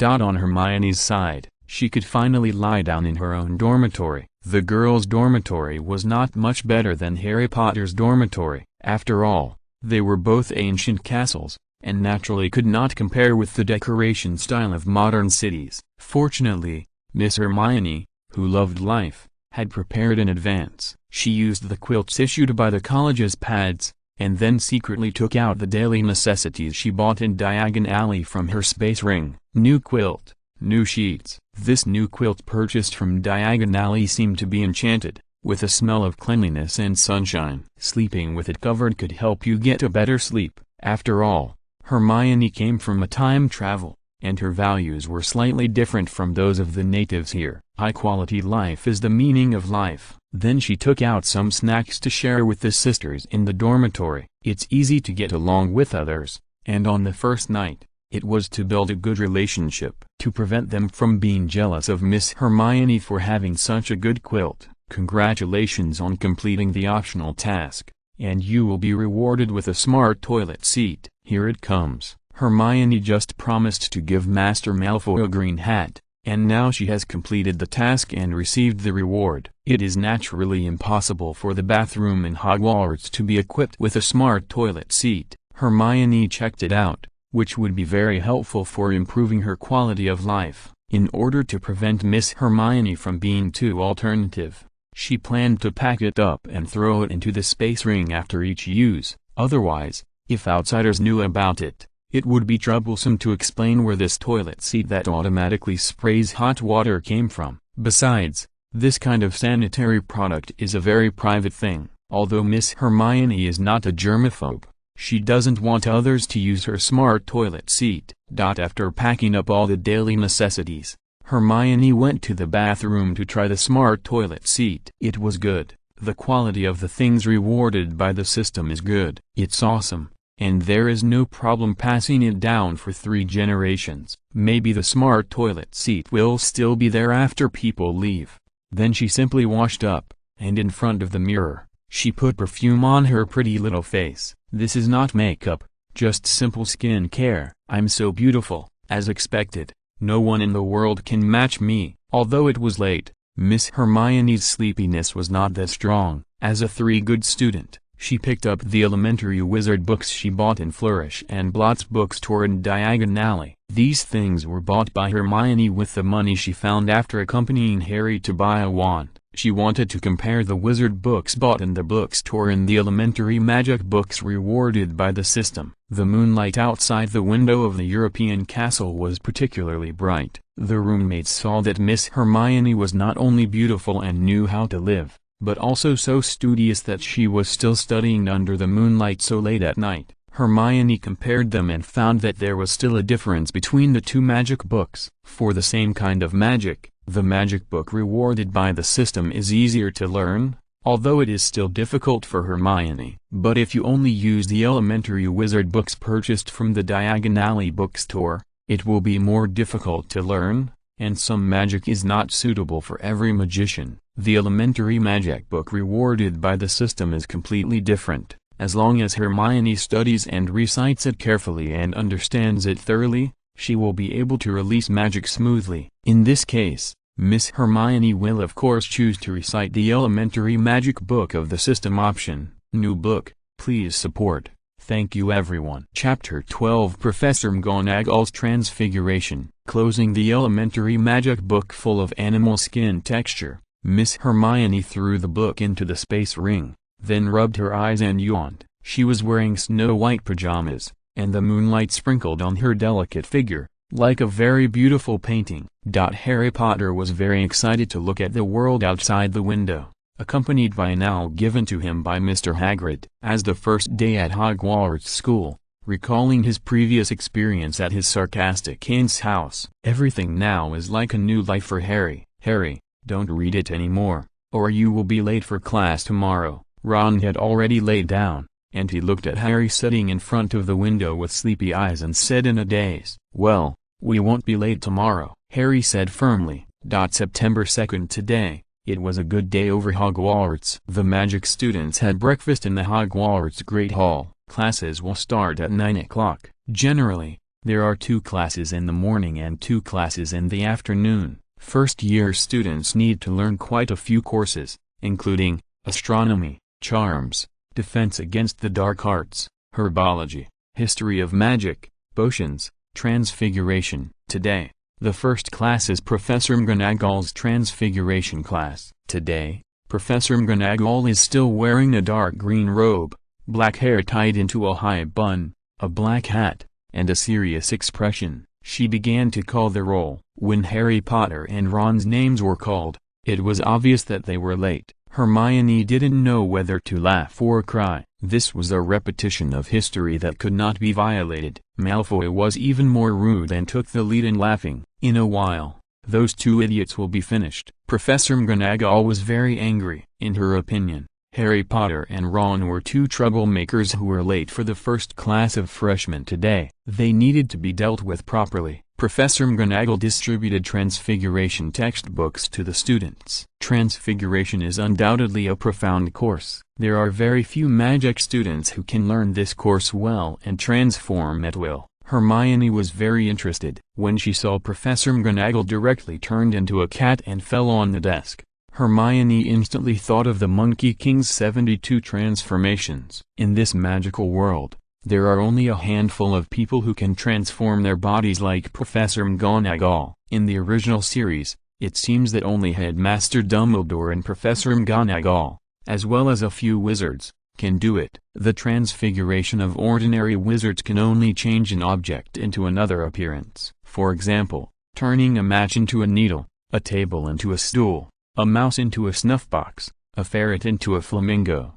and so on. In the original series, when Hagrid first went to pick up Harry, he turned Harry's arrogant cousin Dudley Dursley into a pig's tail out of thin air. Very interesting magic. Hermione began to study hard, and if possible, she wanted to turn Malfoy into a pig's nose. This Malfoy is so annoying. As a decent person, Hermione can see that Ron is also interested in her, but his performance is remarkable, so take it slow. At least it won't make Hermione hate him. Harry is a straight man, and he has not shown any special behavior to Hermione yet. Malfoy is too aggressive. Whatever he sets his sights on is his. If he can't get it, he will destroy it. Therefore, Hermione has the worst impression of him. Although we have to admit that as a time traveler, Malfoy is undoubtedly the most handsome, but he is also the worst among his peers.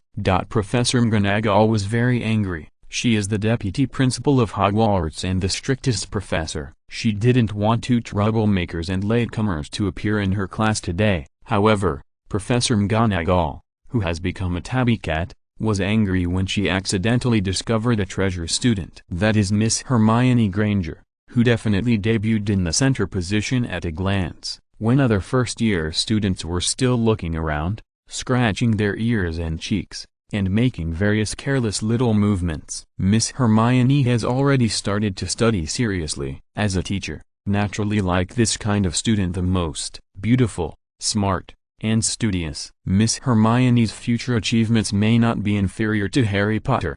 Harry Potter is too famous. The arrogant Voldemort was seriously injured because of Harry Potter. Now he has been dormant for many years and is weak. When Miss Hermione was already obsessed with learning, she imagined that she could become the best transfiguration wizard in this magical world, and could transform into 72 different forms like Sun Wukong, sometimes turning into a bird to fly in the sky, sometimes turning into a fish to swim in the sea, and sometimes turning into a horse to gallop on the vast grassland. How wanton and happy! Of course, Miss Hermione didn't envy Remus John Lupin, who turned into a werewolf at the full moon, and Peter Pettigrew, who turned into a mouse. Miss Hermione likes elegant and timeless transfiguration.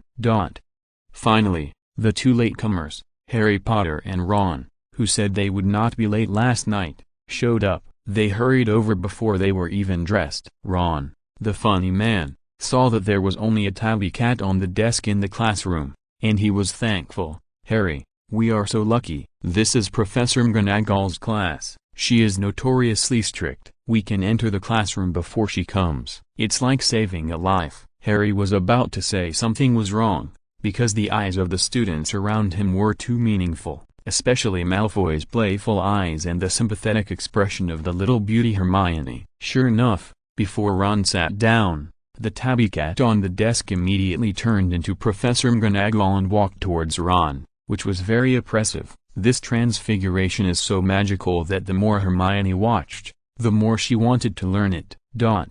Ron was shocked on the spot. He looked up at Professor McGonagall, who was much taller than him. He was so scared that he dared not breathe. His frightened little heart was also beating carefully in his chest. "Mr. Ron, Mr. Harry Potter, you really should study transfiguration well, turn into alarm clocks, and learn to keep time." Professor McGonagall's momentum had already scared Harry and Ron. "Sorry, Professor McGonagall, we won't do it next time." Harry was still braver. "Next time, I won't be so easy to talk to." Professor McGonagall turned around and began to give a formal lecture. Puff. Malfoy took the lead in laughing. The reason why Malfoy targeted Harry Potter was because Harry, the protagonist, was not afraid of power and contradicted Malfoy. Although Hermione did not agree to join Malfoy's camp last night, Miss Hermione was a little beauty after all, and Hermione also promised to give him a green hat, which was also a small bribe. So Malfoy did not take the lead in targeting Hermione Granger.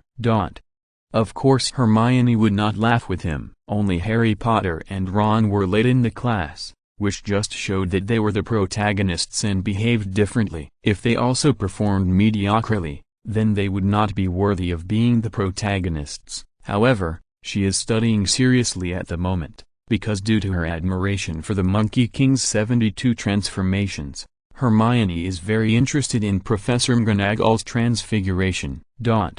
Finally, the class is over. Miss Hermione has gained a lot and has filled her notes. She originally planned to review and digest it by herself. Unexpectedly, today's system options did not intend to let Hermione go. On the light screen in front of her, option 1, during the break, go and tease Ron and Harry for being late for the first class. Complete the task and be rewarded with basic attributes +1. Option 2, take the initiative to talk to Malfoy about life and ideals, and be rewarded with a toilet brush. Option 3, as a good student, do not miss the opportunity to study during the break.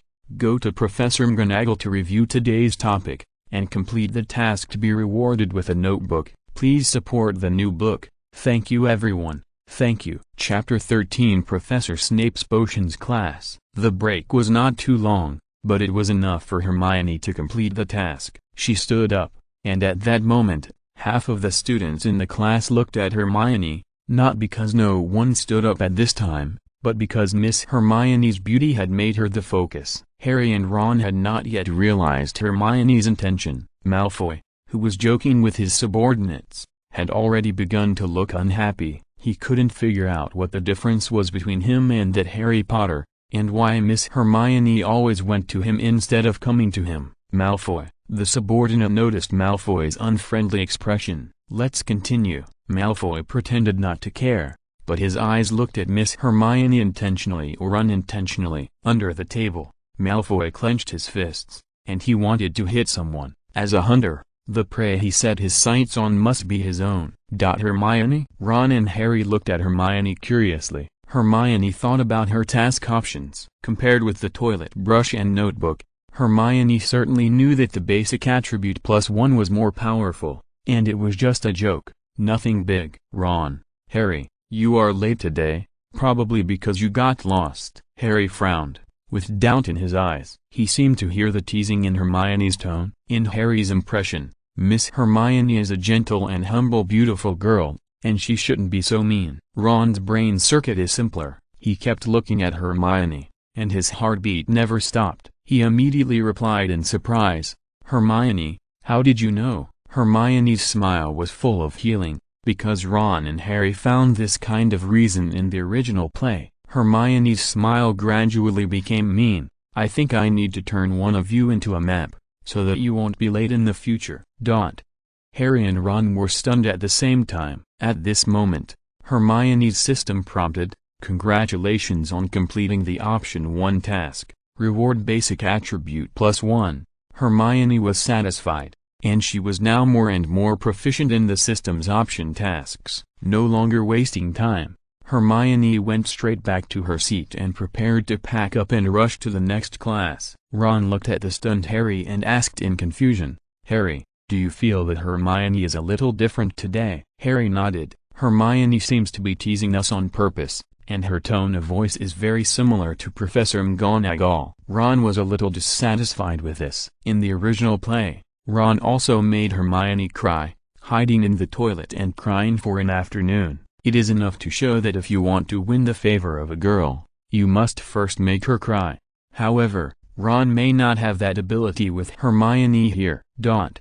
Malfoy was in a good mood. He was very angry just now, thinking that Miss Hermione was too good to Harry and Ron, which made him jealous. After eavesdropping on their conversation, Malfoy laughed heartily. Those two idiots successfully aroused Miss Hermione's disgust. Malfoy felt good about himself, and he began to pose in front of Miss Hermione again, trying to attract Miss Hermione's attention. But Miss Hermione's mind was only on her own system. There are hundreds of attributes. The cautious Hermione, who sticks to the way of survival, decided to add the attribute points to Loki this time. In addition to the previous ones, Hermione has added points: Magic +1, Health +1, Loki +1. It's strange that there is also a Loki attribute, which is roughly about restraining personality and publicity. Hermione feels that she needs this especially. This magical world is too dangerous, and Loki is the way to survive. The second class on the first day was Professor Severus Snape's Potions. Of course, the potion class is profound. If you learn this course, you can adjust all kinds of magical medicines. Hermione feels that she is indeed a studious child. She is actually quite interested. For example, the rejuvenating water, daisy roots, fig peels, caterpillars, a small drop of leech juice, and mouse spleen. It can rejuvenate, and a few drops can make a frog turn back into a tadpole. Hermione also found that after her basic attribute of Loki +1, the number of boys peeking at her in class really began to decrease. At the same time, although Professor Snape is not as strict as Professor McGonagall, his eyes are scary, and the cold breath exuded from his body makes the freshmen dare not breathe. So when students listen to the class, they naturally dare not look around. Even Malfoy no longer looks at the beautiful Miss Hermione intentionally or unintentionally. In the original play, Hermione and Harry sat together in this class. I don't know whether the two little guys did it on purpose or were arranged by the teacher. In short, Hermione here must stay away. Hermione knows that Professor Snape has a special opinion about Harry. Professor Snape will target Harry, and Hermione doesn't want to cause trouble. But the system option task does not seem to intend to let Hermione go. In Professor Snape's class, 3 options popped up. Option 1. Tell Professor Snape that you are not good at speaking. You come down and I will speak. Complete the task and reward 1 elementary potion book. Option 2. Tell Professor Snape that Harry doesn't listen carefully in class and should be punished. Complete the task, and reward basic attribute +1. Option 3. Be calm and indifferent. Complete the task, and reward a pure cotton hat. Looking at these 3 options, Hermione was also drunk. She admitted that the reward for option 1 was very tempting. Elementary potions book. This should be the same as the elementary magic book that Hermione got at the beginning. As long as Hermione has this book, she will not be far from being a female academic bully. But Hermione still doesn't have the courage. If she said in class, "Little brother Snape, you can't do it, you'd better come down and see me," it is estimated that Miss Hermione will be famous throughout the school the next day. The huge Hogwarts school can't accommodate a great god like her. Of course, the economic value of option 2 is also very high. However, during the break of the previous class, Hermione had already teased Harry and Ron, and it was still private at that time. But now, if she directly reported Harry in class, it is estimated that the relationship would be completely broken. In a few semesters, The relationship between Hermione and Harry would not be good. And reporting classmates for not listening carefully in class is annoying no matter how you look at it. Hermione wanted to keep a low profile, make a fortune quietly, or pretend to be a pig and eat the tiger, but she didn't want to be a student who was hated by others. So, after gritting her teeth, Hermione finally decided to be calm and indifferent,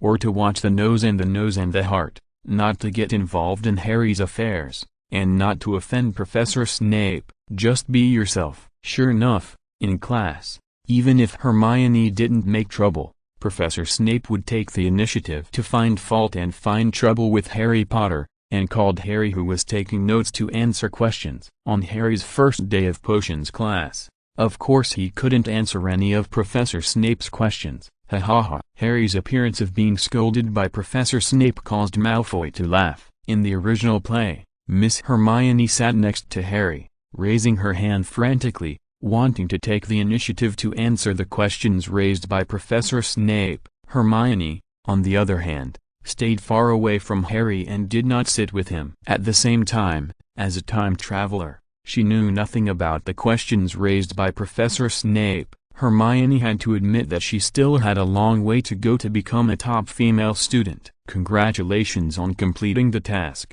and you will be rewarded with a pure cotton hat. The Loki. Hermione successfully completed the option 3 task. After getting the pure cotton green hat again, Hermione looked at the arrogant Malfoy, who was laughing at Harry. The gift she promised to give him last night has arrived. Malfoy misunderstood that Miss Hermione was interested in him. Boys of this age always have an inexplicable self-confidence. He immediately straightened his clothes and looked handsome. He was very happy because Hermione took the initiative to look at him. Chapter 14. The conflict between Ron and Malfoy caused by Hermione. Since Hermione's low profile +1, her attention is not so terrible, but because Hermione took the initiative to look at Malfoy. Looking back, Malfoy's heart moved. Sure enough, after class, when Malfoy and his friends were preparing to go to the Great Hall for dinner, the beautiful Ms. Hermione came step by step. Malfoy's followers were immediately overjoyed and whispered,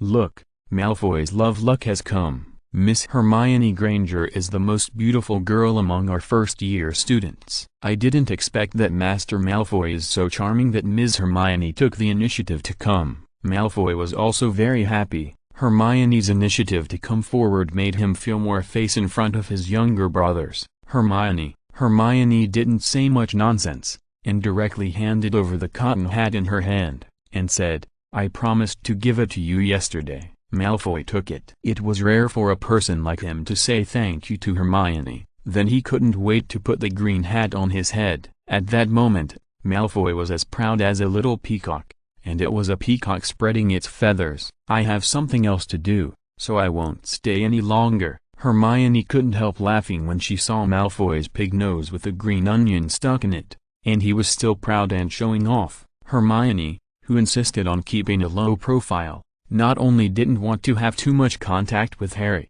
but was afraid of causing karma. The same was true for Malfoy. "Master Malfoy, you look so good wearing the green hat given by Miss Hermione. Master Malfoy is so handsome, it's enviable." Malfoy's younger brothers were not stingy in saying compliments, which made Malfoy even more proud and complacent. Under the green hat, his proud face and neck were much higher.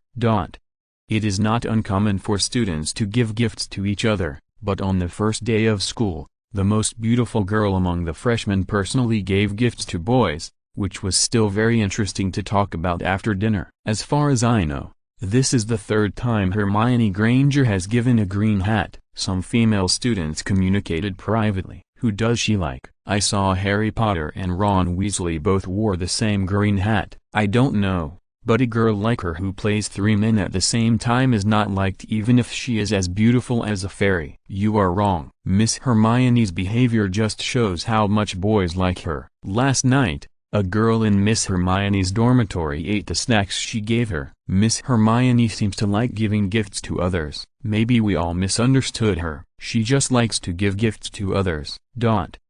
When Harry and Ron were eating lunch, they heard and saw Malfoy wearing the green hat Hermione gave him. That's right, only Hermione can have a green hat that can make people feel uneasy. "Harry, Look, Malfoy also received a green hat from Hermione. Ron felt very uncomfortable. Harry lowered his head and ate a mouthful of food, and his eyes behind his glasses were a little dim. Considering Hermione's ridicule towards us after the first period, maybe Hermione really hates us. Harry suddenly thought, Ron, maybe Hermione just doesn't want Malfoy to cause trouble to her. Hermione is so beautiful. I heard from classmates that Malfoy stopped Hermione last night and threatened her secretly. Damn it, Ron said angrily. I didn't expect Malfoy to be such a treacherous villain. I'll go find him. Harry held Ron and said, Ron, we are here to learn magic, not to fight. Since Hermione chose to give a green hat to solve the problem, let's not cause trouble to Hermione anymore. Ron hesitated for a while,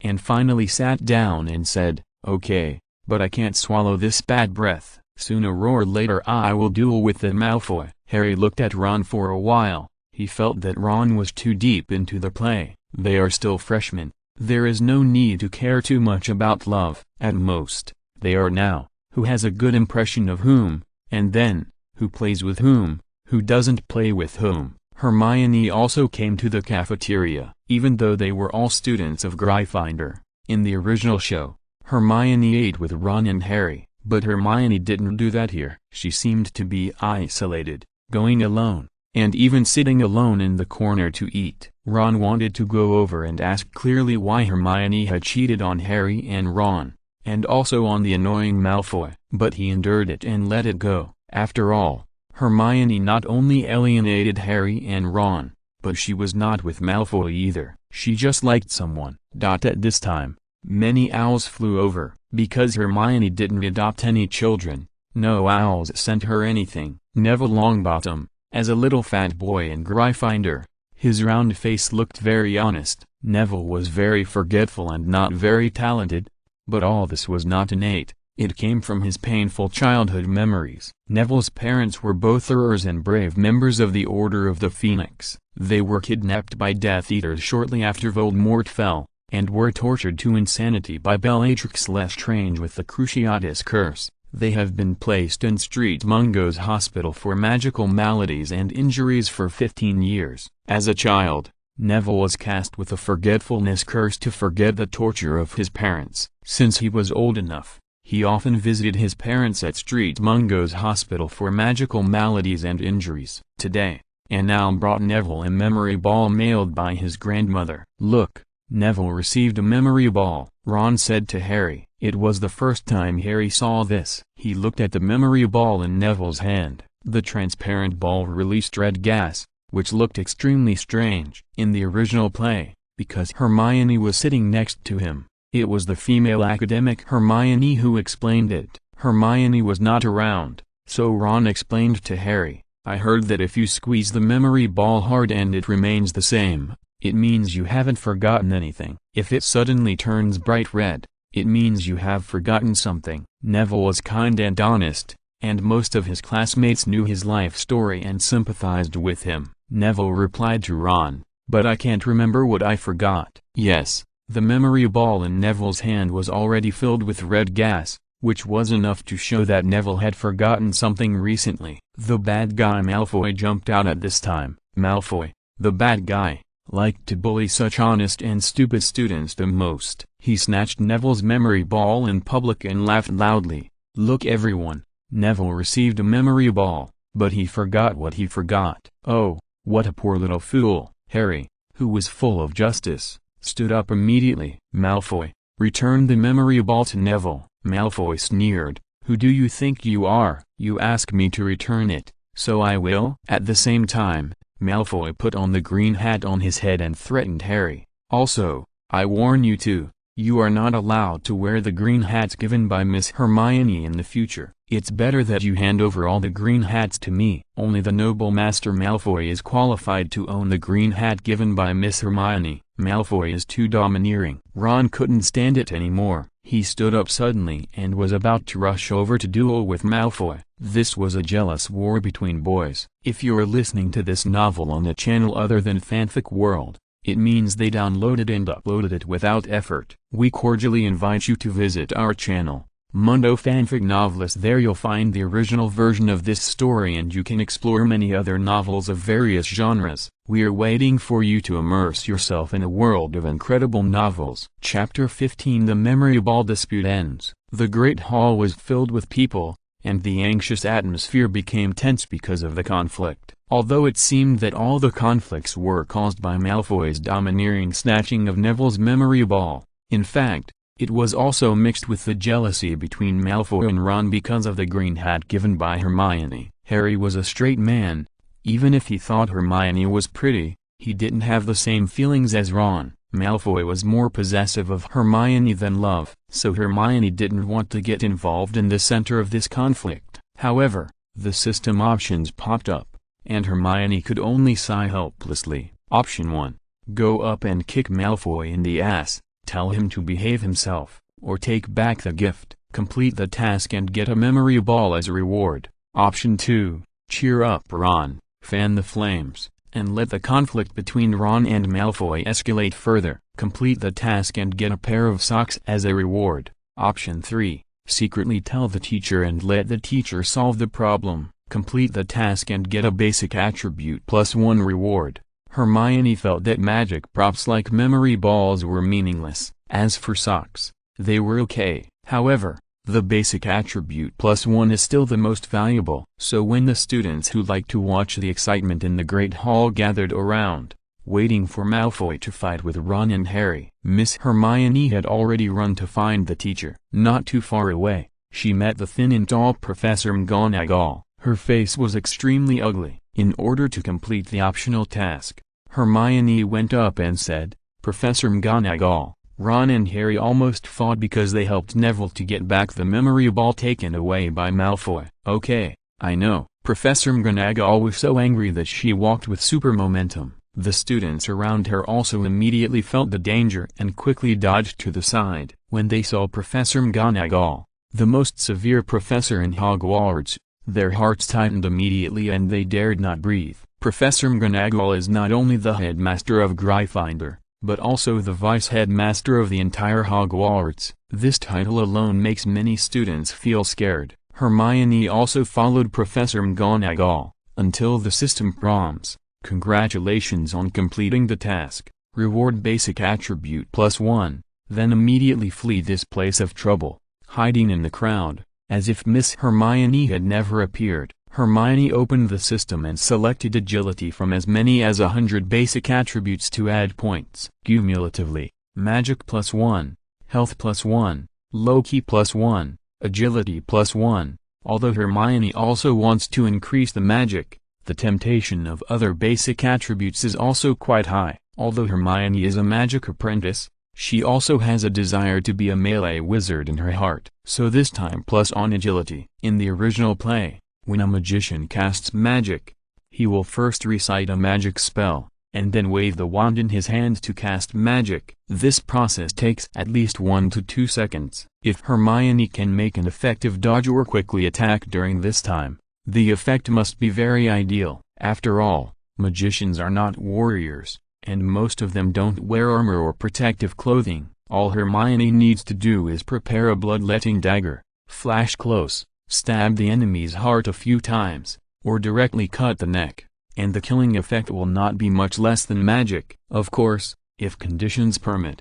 Hermione also wants to get a few guns, pistols, submachine guns and sniper rifles, and use scientific hot weapons to fight magic. Within 6 steps, the shooting is fast and accurate. In the auditorium, the scene that was very noisy just now was immediately silent because of the appearance of Professor McGonagall. Professor McGonagall, even the arrogant Malfoy immediately twitched his mouth and his eyes became embarrassed. "What's going on? Do you treat the school as your own home and do whatever you want?" Ron was immediately filled with anger and said, "Neville received a memory ball, and this Malfoy snatched it without knowing the truth, and even made fun of Neville in public." After listening to Ron's narration, Professor McGonagall looked at Malfoy with a serious look and said, "Malfoy, do you have anything else to add?" Malfoy cursed his bad luck in his heart, staring at Ron, Neville and Harry. "You dared to take responsibility for what you did."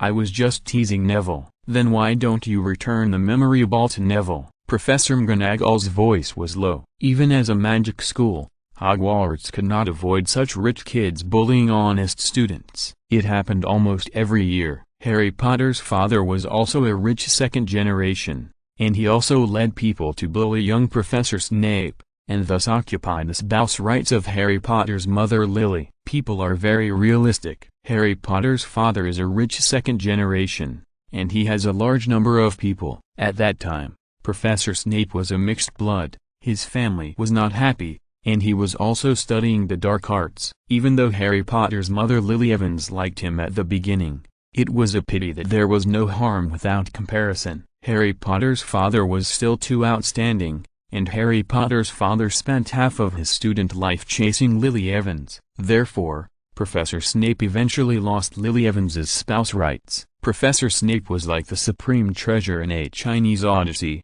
There was once a sincere love in front of me, but I didn't cherish it well. I regretted it when I lost it. Therefore, Harry Potter was 11 years old, and Professor Snape had not married yet. Until Professor Snape died in the original play, he was deeply in love with Harry Potter's mother Lily Evans. Professor Snape had been targeting and protecting Harry in the original play because of Lily Evans. Targeting, because he hated Harry's father. Protecting, because Professor Snape still loved Lily deeply.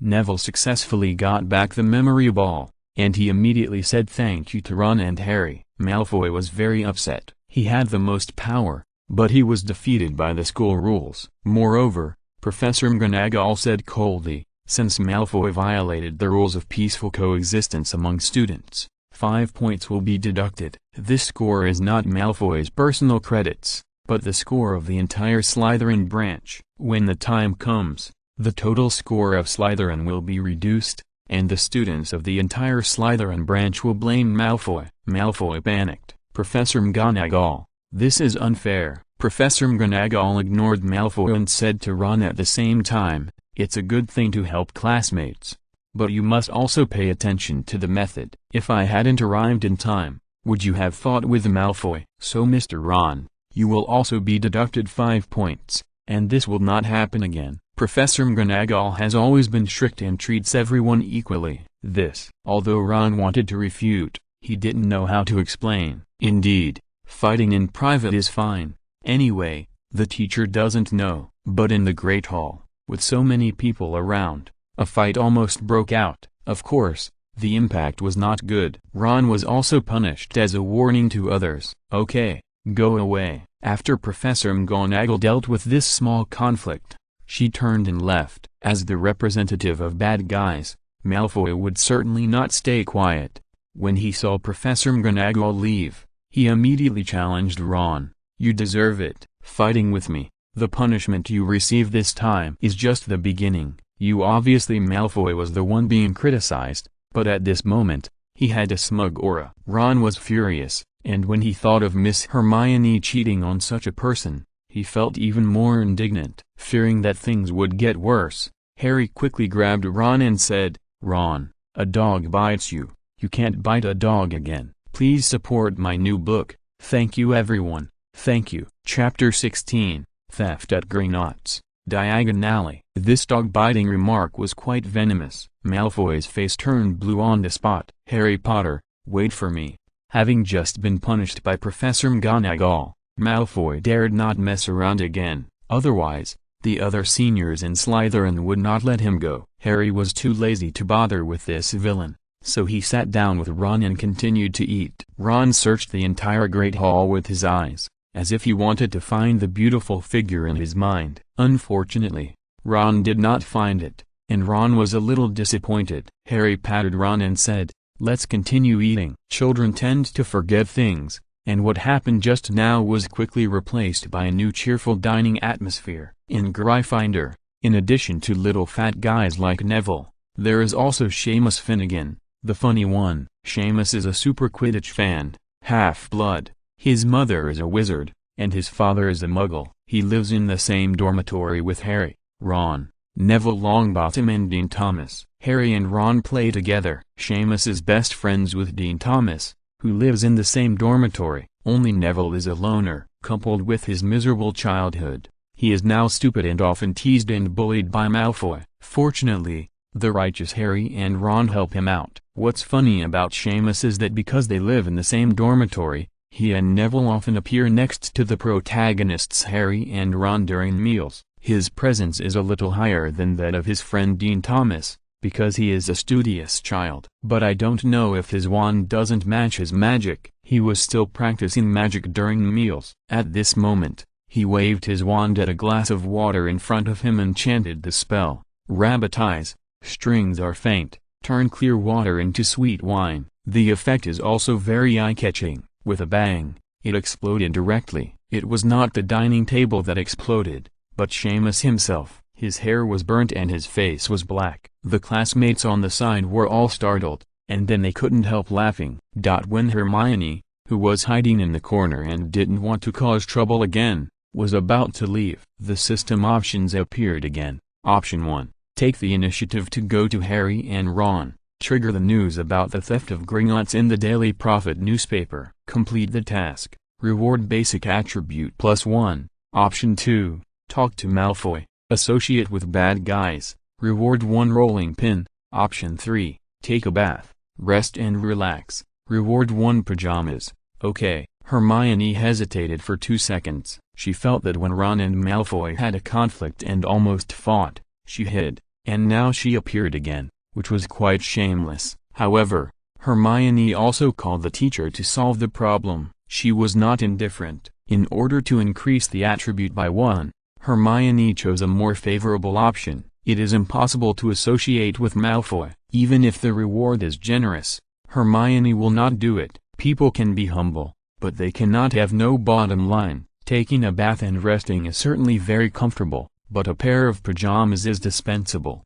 Carrying the almost finished meal, Hermione came to Harry and Ron and sat down. As soon as Ron saw Hermione's fair skin, charming facial features, and the girlish fragrance that came with her, there are many girls who love cleanliness, but there is only Hermione in Hogwarts who knows how to live like Miss Hermione. Ron was immediately overjoyed. Hermione did not sit next to Harry, but sat next to Ron, which made Ron's heart beat fast and his face turned red in an instant. These behaviors would never happen to Ron in the original play, because at this time, Ron and Hermione were still enemies, scolding each other. But Miss Hermione, who came through time, was so charming that Ron, who had never seen the world, was fascinated. Miss Hermione. Ron was nervous for a while and didn't know what to say. Hermione pretended to be natural and said, "I saw you and Malfoy had a conflict just now. Don't be so impulsive next time. After all, Malfoy is not a good person. If he angers the other party, Malfoy may do cruel things that have not been done in the original play. In the future, a butterfly flapping its wings may lead to completely different results. Have to be careful." Hearing Hermione's words, Ron felt aggrieved, and he immediately asked the question he had always wanted to ask. "Why did you give Malfoy a green hat?" These words, Hermione couldn't help but laugh and cry. "Malfoy is very jealous. He saw that you and Harry both had green hats, so he asked me for one out of envy and jealousy. I didn't want to offend him, and I wanted to get rid of him as soon as possible, so I gave him one." Hermione patted Ron on the shoulder and explained, "The green hat is nothing, and it's not a valuable item. Don't worry about it. At worst, I'll give you a few more in the future." According to the nature of the system options, it is estimated that Hermione will get a lot of daily necessities in the future because of the option tasks, and it is understandable to give Ron a few extra ones at that time. After all, in the original play, Ron is Hermione's husband in the later period. Of course, here, Hermione is impossible to marry Ron. "I am too beautiful, and men are not worthy of me." Ron was immediately overjoyed. It didn't matter if he was wronged or hurt. What bothered him the most was that he was afraid that Hermione would have a crush on Malfoy. Now that the misunderstanding was resolved, Ron burst into laughter and asked, "Do you still have the scarf I gave you on the train?" Hermione ate the meat on Ron's plate and said, "I'm keeping it." The color was too earthy, and Hermione was too lazy to wear it, but Hermione did keep it in the space ring. Ron noticed that Hermione liked to eat meat, so he gave all the meat on his plate to Hermione. Harry, who was watching, laughed. Although he also appreciated Hermione's beauty, He would not be like Malfoy. Good things can be appreciated, and there is no need to force them to be your own. Hermione was not polite either. Harry and Ron were both good friends of Hermione, although Hermione here didn't want to cause trouble and sometimes deliberately didn't participate with them. But when the system option task came, Miss Hermione had no way to avoid it. Seeing that Harry and Ron didn't seem to intend to read the newspaper, anxious Hermione reminded him intentionally or unintentionally, "Ron, what did your owl send you?" Ron immediately handed the Daily Prophet to Hermione and said, "This is today's newspaper." Hermione took it awkwardly. She wanted to trigger the theft of Greenots, unlike Ron, a silly boy, who directly handed the newspaper to her. Hermione opened it and looked at the newspaper of the magical world, which was magical. The pictures on the newspaper would move, just like the screen of a mobile phone was pasted on the newspaper, and it would play automatically without clicking to play. Hermione pretended to be interested and read to Ron and Harry. "It happened last night. Greenots and Diagon Alley was robbed, but the goblins of Greenots said that nothing was stolen. The treasure house that was stolen was number 713. Then Hermione looked at Harry intentionally or unintentionally and asked, "Do you know Greenots?" Harry did not hide it, and his pupils behind his glasses flashed with thinking. "Yesterday, Hagrid and I went to Greenots." Harry suddenly guessed something, and he immediately perked up and said to Hermione, "Hermione, can you let me see this newspaper?" Hermione smiled triumphantly and said, "Of course." Then she handed the Daily Prophet to Harry. Ron, who was standing by, was still looking at the beautiful girl Hermione beside him. The more he looked at her, the more beautiful she became. New book, please support. Thank you everyone, thank you. Chapter 17 Hermione's Levitation Charm. Straight man Harry looked at the Daily Prophet seriously. Like Hermione, he also saw such a magical newspaper for the first time. However, he did not pay too much attention to the animated pictures on the newspaper. He was more concerned about the news content on the newspaper. Number 713 Greenots, I know this place. Hearing Harry suddenly say this, Ron finally woke up from Miss Hermione's beauty and asked Harry curiously, "Harry, what do you know?" Harry leaned over and whispered, "Hagrid and I took the things in number 713 yesterday. So what the goblins in Gringotts said is right. Although the robbers came here, Hagrid took the things away first. It was Principal Dumbledore's." Ron became interested. He asked strangely, "Principal Dumbledore, what could that be?" Harry's glasses reflected the light and he shook his head. "I don't know either. Hagrid didn't tell me." Hermione didn't say anything, just watching the two of them curiously reasoning, until the system prompts, "Congratulations on completing the optional task. Reward basic attribute +1. Hermione couldn't help but breathe a sigh of relief. After successfully completing the task, she was ready to run away. "I'm done. You guys eat slowly." Hermione. Ron looked at Hermione's beautiful back and wanted to keep her with him, even if she didn't say anything, just sit next to Ron. Of course, Ron couldn't open his mouth to such an excessive request. Harry put down the newspaper and didn't comment on Ron's feelings for Hermione. Hermione is really too beautiful. As soon as she went out, she met gifts from boys in other branches. There was no signature, but they just admired Hermione, so they gave it to her. It was food and magic toys. Hermione didn't hesitate to accept it. The other party didn't sign it because he was afraid that Ms. Hermione would refuse. Hermione opened the system and selected a suitable attribute to add points. Magic +1, Health +1, Low-key +2. Agility +1, yes. Hermione considered comprehensively and felt that she was still too popular. It would be better to be more low-key, otherwise, problems will arise sooner or later. It's not surprising that the basic attribute +1 doesn't have much effect, but after +2, it feels very obvious. I don't know if it's a psychological effect, but Hermione feels that after her basic attribute is low-key +2, the eyes of the boys around her are not as eager as at the beginning.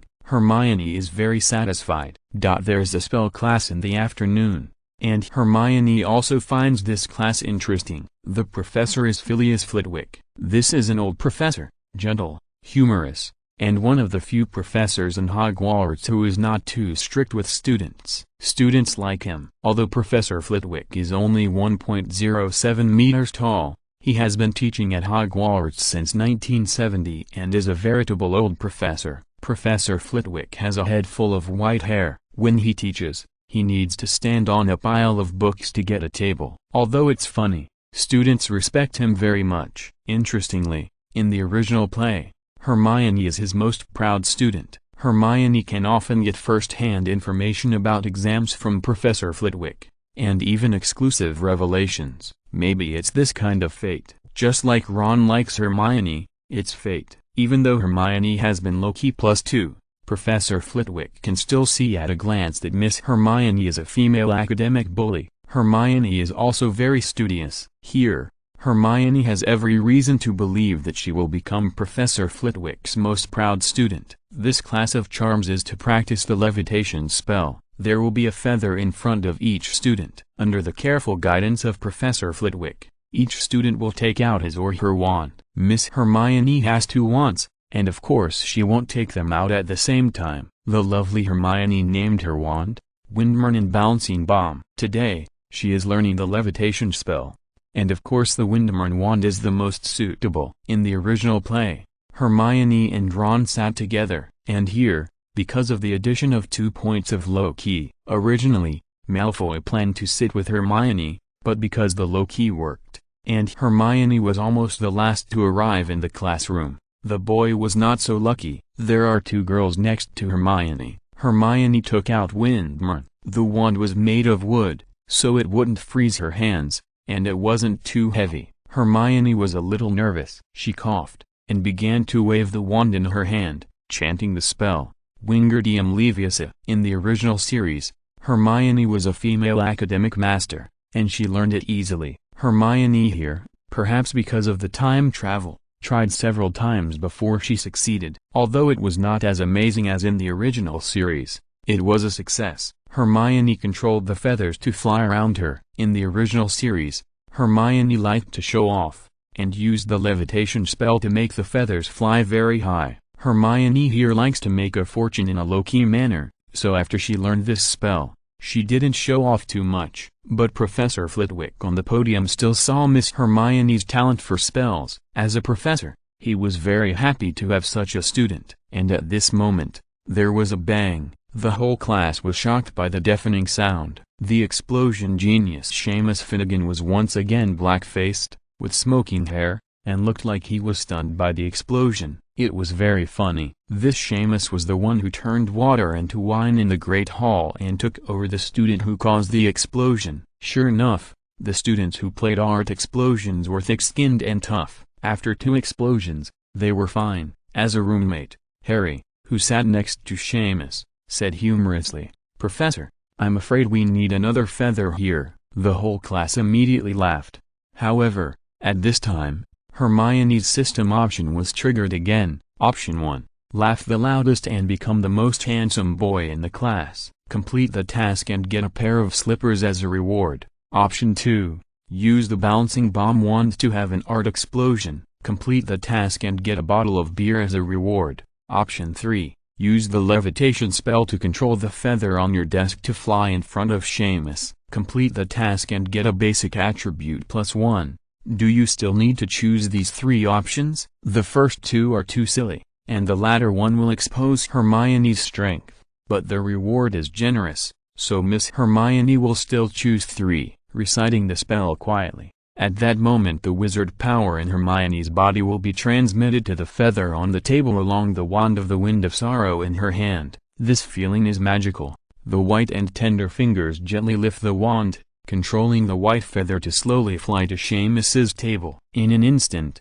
Professor Flitwick took the lead in applauding. When other students were laughing at Seamus's explosive genius performance, only Miss Hermione not only did not laugh at her classmates, but also used the floating spell she just learned today to give the feather to Seamus. Whether it is the progress of learning or the quality of judge, it is worthy of Professor Flitwick's appreciation and applause. The classmates also applauded one after another. Some boys began to sigh. This Seamus is so lucky. The beautiful Miss Hermione actually gave him her feather. If I were Seamus, I would keep this feather and pass it on to my descendants." When Hermione behind heard this kind of discussion, several black lines immediately appeared on her forehead. "What the hell? I've already been Loki +2. How can there be such a boy?" It seems that Loki can't stop. Master Malfoy looked over, with light blonde hair combed back, handsome and bad. He saw that Hermione seemed to be shrouded in a calm aura beyond her peers. Not only was she beautiful, but she was also not arrogant or impetuous. She was worthy of being the girl that this master liked. Chapter 18 Harry and Ron Malfoy's Flying Lesson. The simple classroom, modeled walls, and first-year students wearing uniform magic school uniforms, sitting in the same classroom. The light from the window shines in, and some students are lucky enough to be close to the sunlight, but the most beautiful one among them, with beautiful features that are unforgettable, is probably Miss Hermione. Many boys regretted why they ignored the opportunity to sit with Hermione in class. A beautiful woman is like jade. There is no harm without comparison. There are so many girls, but only Miss Hermione is the cutest. Like Malfoy, Ron also looked over. In the original play, Ron made Hermione cry in the toilet because of the setting of the novel, but here, Ron fell directly under Hermione's pomegranate skirt. Of course, there are many straight men like Harry. They don't understand that even if Hermione is cute, beautiful and has the temperament of a lady, she is not as crazy as the second one, right? Women will only affect the speed at which straight men draw their wands.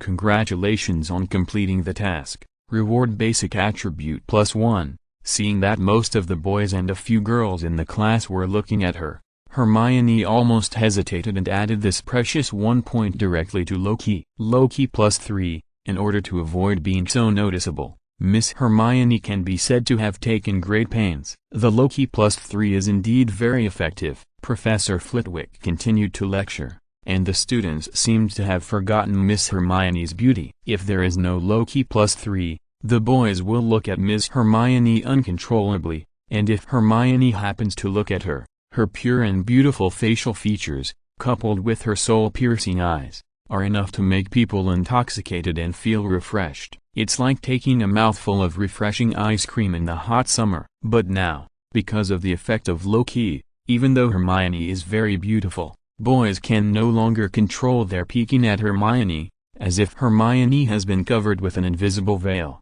covering up her stunning beauty, no longer so dazzling. Of course, this level of Loki can only block the attention of passers-by. Ron and Malfoy, who have gone crazy, will always pay attention to Miss Hermione's every move. The better Hermione performs, the more Malfoy appreciates her and the more he wants to get her. Fortunately, Miss Hermione gave him a green hat, which will not make Malfoy have evil thoughts for the time being. For the time being, Malfoy will not think of destroying Hermione. Ron is more normal. No matter what Hermione does, he will think she is so cute. No matter what expression Hermione has on her face, he will think she is beautiful. Even Miss Hermione's casual eyes and sweet smile can make Ron happy for a long time.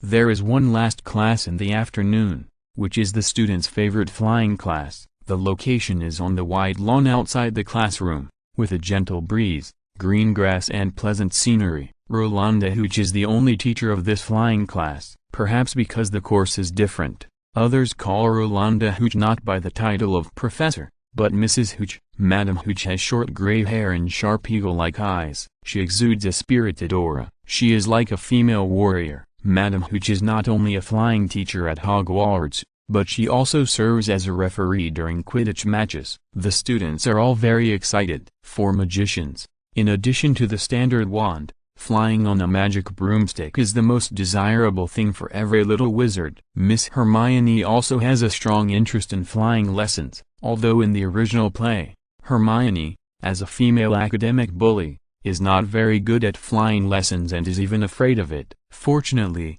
Hermione here is not like this. Hermione here may be worried about the places that modern people normally notice, because the wooden stick of the flying broomstick does not look spacious. Will it be uncomfortable to sit on it? After all, Hermione is delicate and pure, so Hermione has a bold design in her mind, such as adding a wooden board behind the magic broomstick. No, The wooden board is not convenient for flying operation. The most suitable thing is to add something like a bicycle seat cushion, which not only solves the problem of buttocks, but also does not affect the flexible operation of flying in the air. It's perfect. Hermione even thinks that this bold and avant-garde design of hers can be patented by the Ministry of Magic. Then it can be mass-produced. You can even add an emergency parachute and airbag. If you can't control it or encounter an air crash, you can have a parachute to save your life. If you fall directly to the ground, there is an airbag that will pop up instantly. At least you can save your life. Hermione thinks that her idea is very humane, supported by scientific theory, and has great market prospects. When she becomes rich in the future, Miss Hermione plans to set up such a company to make a fortune. Flying class is a thrilling and exciting course. I know you are all very excited. But you must obey my orders next, otherwise you may lose not only your grades, but also your lives. Madame Hooch's voice was loud and clear. She was not exaggerating. New students get injured every year, but Hogwarts is not a modern and extremely safe school. After all, it is a very old magic school, and danger is one of the difficulties that students must face. As a teacher, I can only make them pay more attention to safety as much as possible. Did you hear that? Madame Hooch asked loudly. I heard it, the students answered sparsely. Louder. Madame Hooch walked back and forth quickly and said sternly, now, each of you stand next to your own flying broom and control the broom with your emotions. Remember, you must have emotions. Madame Hooch demonstrated first. Get up. A magical scene appeared. The flying broom beside Madame Hooch seemed to have life and flew directly into Madame Hooch's hands obediently. Miss Hermione has a low-key attribute +3. Even if she is extremely beautiful, she can hide well among the students and is not as conspicuous as before. Okay, it's your turn now. Harry has a great talent for flying. He is the first in the class to reach out his hand and whisper get up. The flying broom flew up and landed in Harry's hands obediently. The second student in the class who succeeded was surprisingly Malfoy. Malfoy raised his mouth corners, revealing a smug smile, and immediately looked at Miss Hermione in the corner. Unfortunately, Hermione didn't pay attention to him, which made Malfoy a little disappointed. One after another, male students succeeded. Get up. Ron was a little anxious. He didn't do well in the day's classes. He couldn't fail even in the boys' favorite flying class. Perhaps because of excessive emotionality,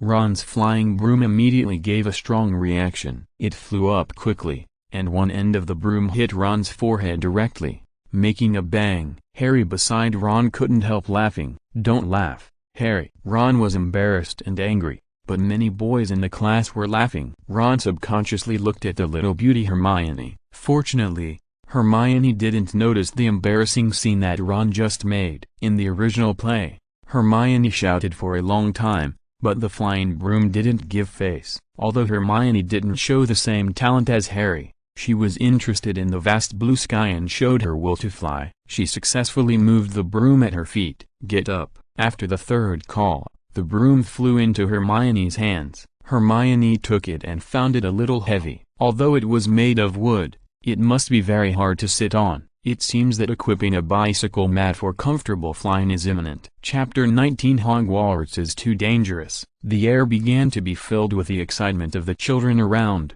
including Miss Hermione.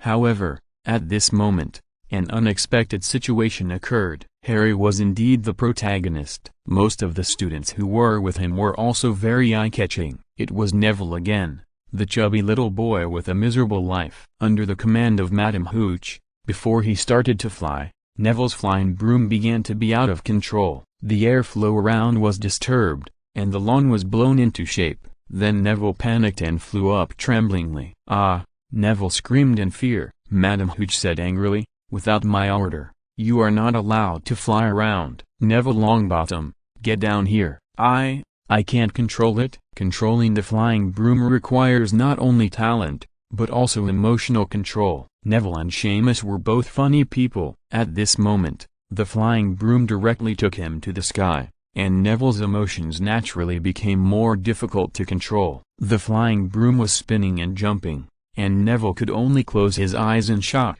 The flying broom under his butt was like a wild horse that had broken free from its reins, carrying Neville to perform various difficult moves in the air. "Neville, I order you to get down right now," Madame Hooch could only yell. Faced with this situation, she had no ability to turn the tide, such as flying up quickly and saving Neville in midair. In the early stage of the original play, although Madame Hooch was a flying class teacher, she rarely showed her flying skills. At least that's the case in the movie world. Neville's flying broom finally stopped in midair. At this moment, Neville's height had reached the top of the castle, and then Neville began to fall. Neville was lucky.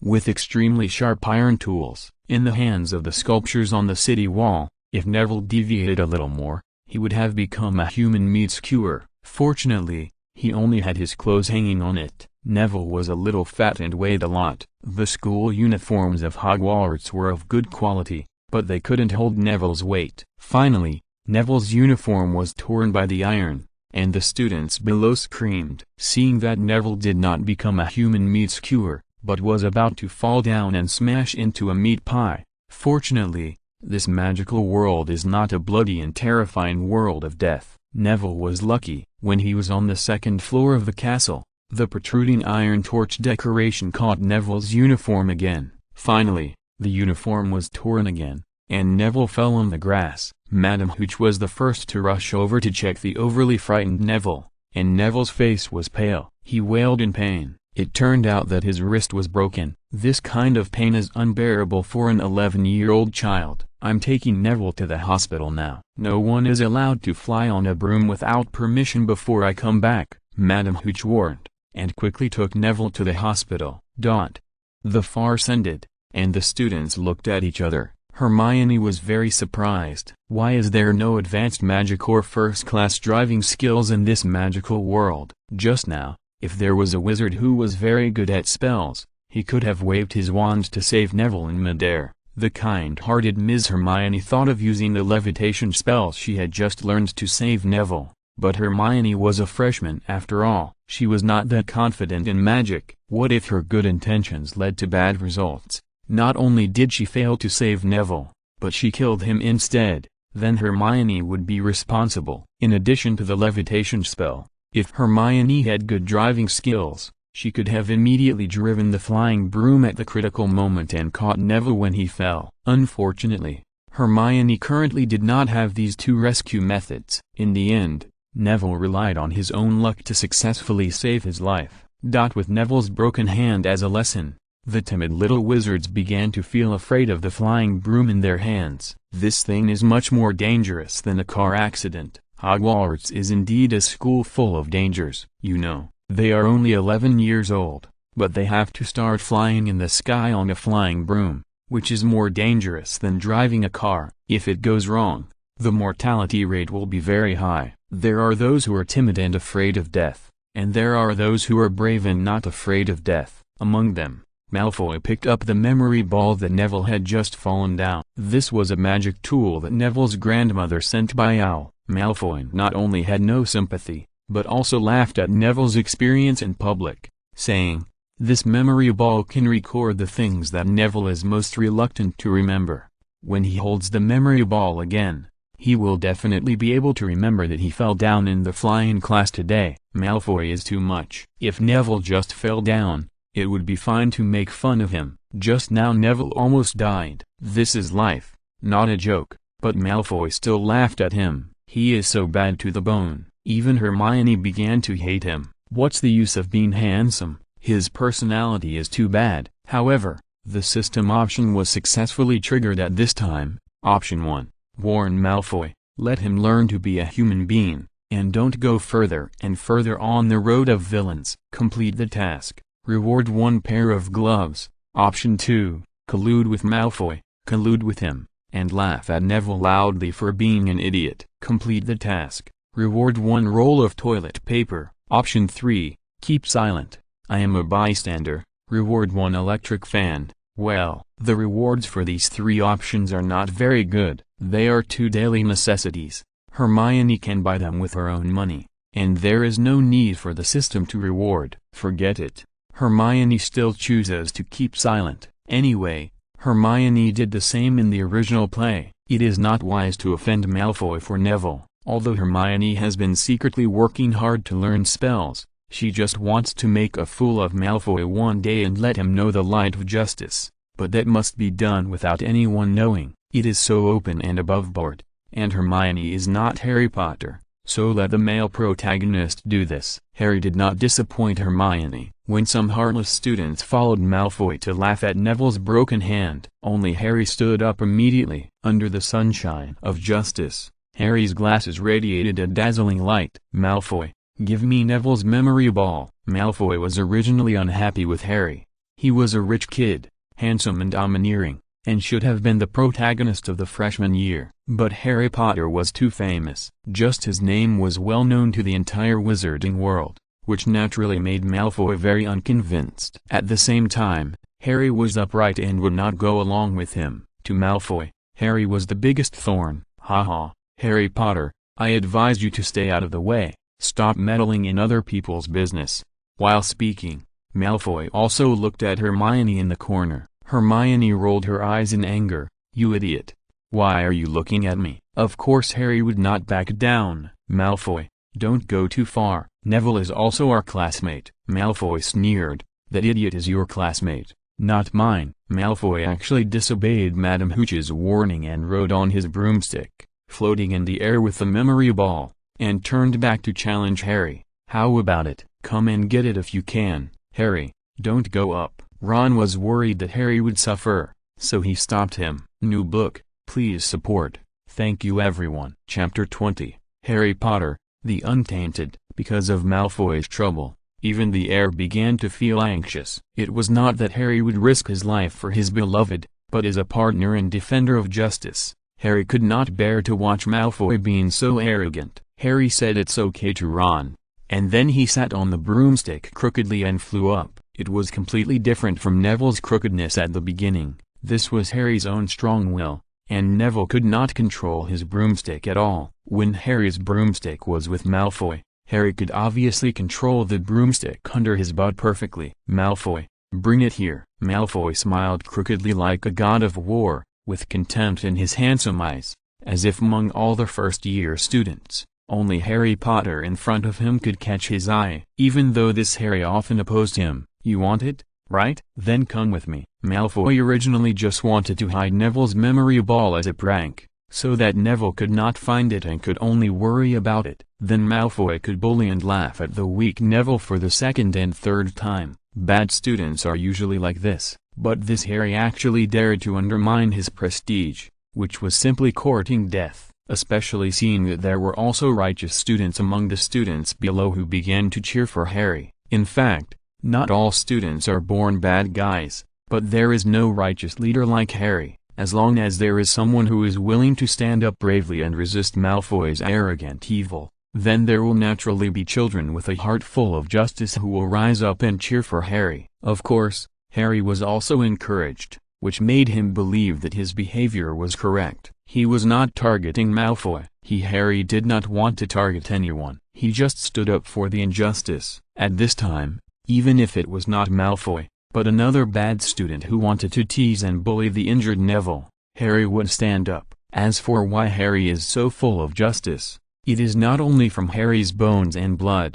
The most important thing is that Harry has been living under someone else's roof since he was a child, and has been bullied by his aunt's family since he was a child. Harry, who was only 11 years old, had to cook at his aunt's house, sleep on the stairs, and was bullied by his equally arrogant cousin. From childhood to adulthood, Harry had had enough. So after finally coming to Hogwarts, he was able to learn magic, and knew that his name Harry Potter was a great hero. Seeing Neville being bullied and humiliated by Malfoy, Harry felt the same pain in his blood more than any other student. What is a male protagonist? If Harry grows up to be someone like his cousin and Malfoy, and becomes the person he once hated the most, then such a person is naturally unworthy of being the male protagonist of this magical world. But Harry is not like that. He is untainted by the mud, and he is not a demon in the clear water. He has his own noble character, even if he has to take risks and pay a price for it. Harry must live up to his well-known name, who makes him Harry Potter. Compared with other obedient students, Malfoy is like a bad devil with horns on his head and fangs in his mouth. Madam Hooch clearly forbade students to fly without permission, but he did it on purpose. Seeing that Harry was a natural excellent pilot, Malfoy was even more jealous. Malfoy sat on the flying broom and flew to a higher altitude. A timid child would probably break out in a cold sweat just because of his fear of heights. Then his heart would contract, his whole body would tremble, and finally his body and the flying broom would lose control and fall directly from midair. If he was lucky, he might be able to save his life. If he was unlucky, he might fall to the ground and become a box. I just don't know if Hogwarts School of Witchcraft and Wizardry will give him a beautiful urn. Harry, don't you want to stand up for Neville? Go get it. Malfoy showed a devilish smile and threw the memory ball in his hand directly to the window glass of Professor McGonagall's office. When throwing it, Malfoy actually didn't know that this was the window glass of Professor McGonagall's office, but he knew that this was where the professors worked. If Harry was brave and reckless and bumped into it, not only would Harry be injured, but there would also be extremely wonderful disaster consequences. However, just when Malfoy succeeded in his evil plan and was ready to watch the show, a scene that Malfoy could not have expected appeared. Harry was like a cheat at this moment. The flying broom under his buttocks began to accelerate directly, several times faster than Malfoy, and then rushed to the moment when the memory ball was about to break the glass of Professor McGonagall's window and grabbed the memory ball. At the same time, Harry held the flying broom tightly with his other hand, controlled it gracefully and smoothly, made a sharp turn in the air, and stopped steadily less than half a meter in front of the window. At this point, Harry's hair was not messed up. Damn it, he actually pretended! Malfoy was furious. His liver was so angry that it hurt, and the grudge between him and Harry was completely formed. What Harry didn't know was that because of the reflection of the glass, he didn't see what was behind the window glass. Professor McGonagall, with a serious face, although thin and old, was very energetic and solemn, sat at the desk, looking out the window with surprise behind her special glasses. Professor McGonagall saw Harry catching the memory ball so smoothly and gracefully. So handsome. Professor McGonagall hasn't seen a freshman who can control the flying broom so skillfully in a long time. You know, flying broom requires talent. Even if ordinary students work hard, they may not be able to achieve the effect of Harry's instant burst of reloading. Professor McGonagall is not only the head of Gryffindor and the vice president of the school, but also a Quidditch fanatic. Harry and Malfoy just violated Madam Hooch's rules, but Professor McGonagall didn't know. Of course she knew Harry Potter. She saw Harry Potter among many students before the opening ceremony. Wizards who have not experienced the Dark Age of Voldemort will not know how terrible Voldemort is. How many wizards avoid talking about this name alone,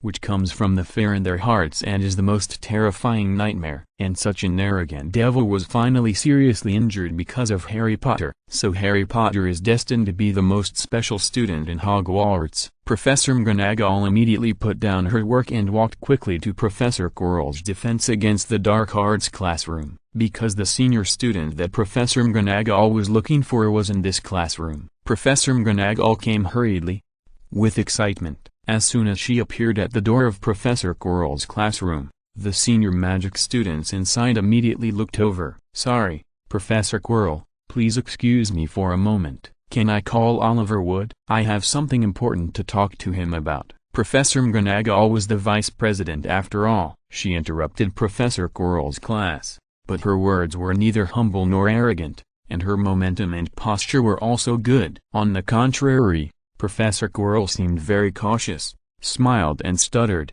This is of course no problem. Just like that, Oliver Wood walked out of the classroom curiously. Unlike little brats like Harry Potter and Malfoy, Oliver Wood is already a very tall and strong guy. As the captain and goalkeeper of the Gryffindor Quidditch team, Oliver Wood is not much shorter than Professor McGonagall at this time. You have to know that Professor McGonagall is already very tall among the many professors in Hogwarts. Oliver Wood is tall and handsome, with a sunny look in his eyes. In the empty corridor, he looked curiously at Professor McGonagall, the head of Gryffindor. Wood, I want to introduce you to a young seeker, Professor McGonagall said with uncontrollable excitement. Chapter 21 Gryffindor Quidditch Seeker. The sunset outside the window made Professor McGonagall's face show an excitement that was not suitable for her age. Oliver Wood hadn't seen Professor McGonagall so excited about Quidditch for a long time. This made Wood begin to have a strong interest in the young seeker.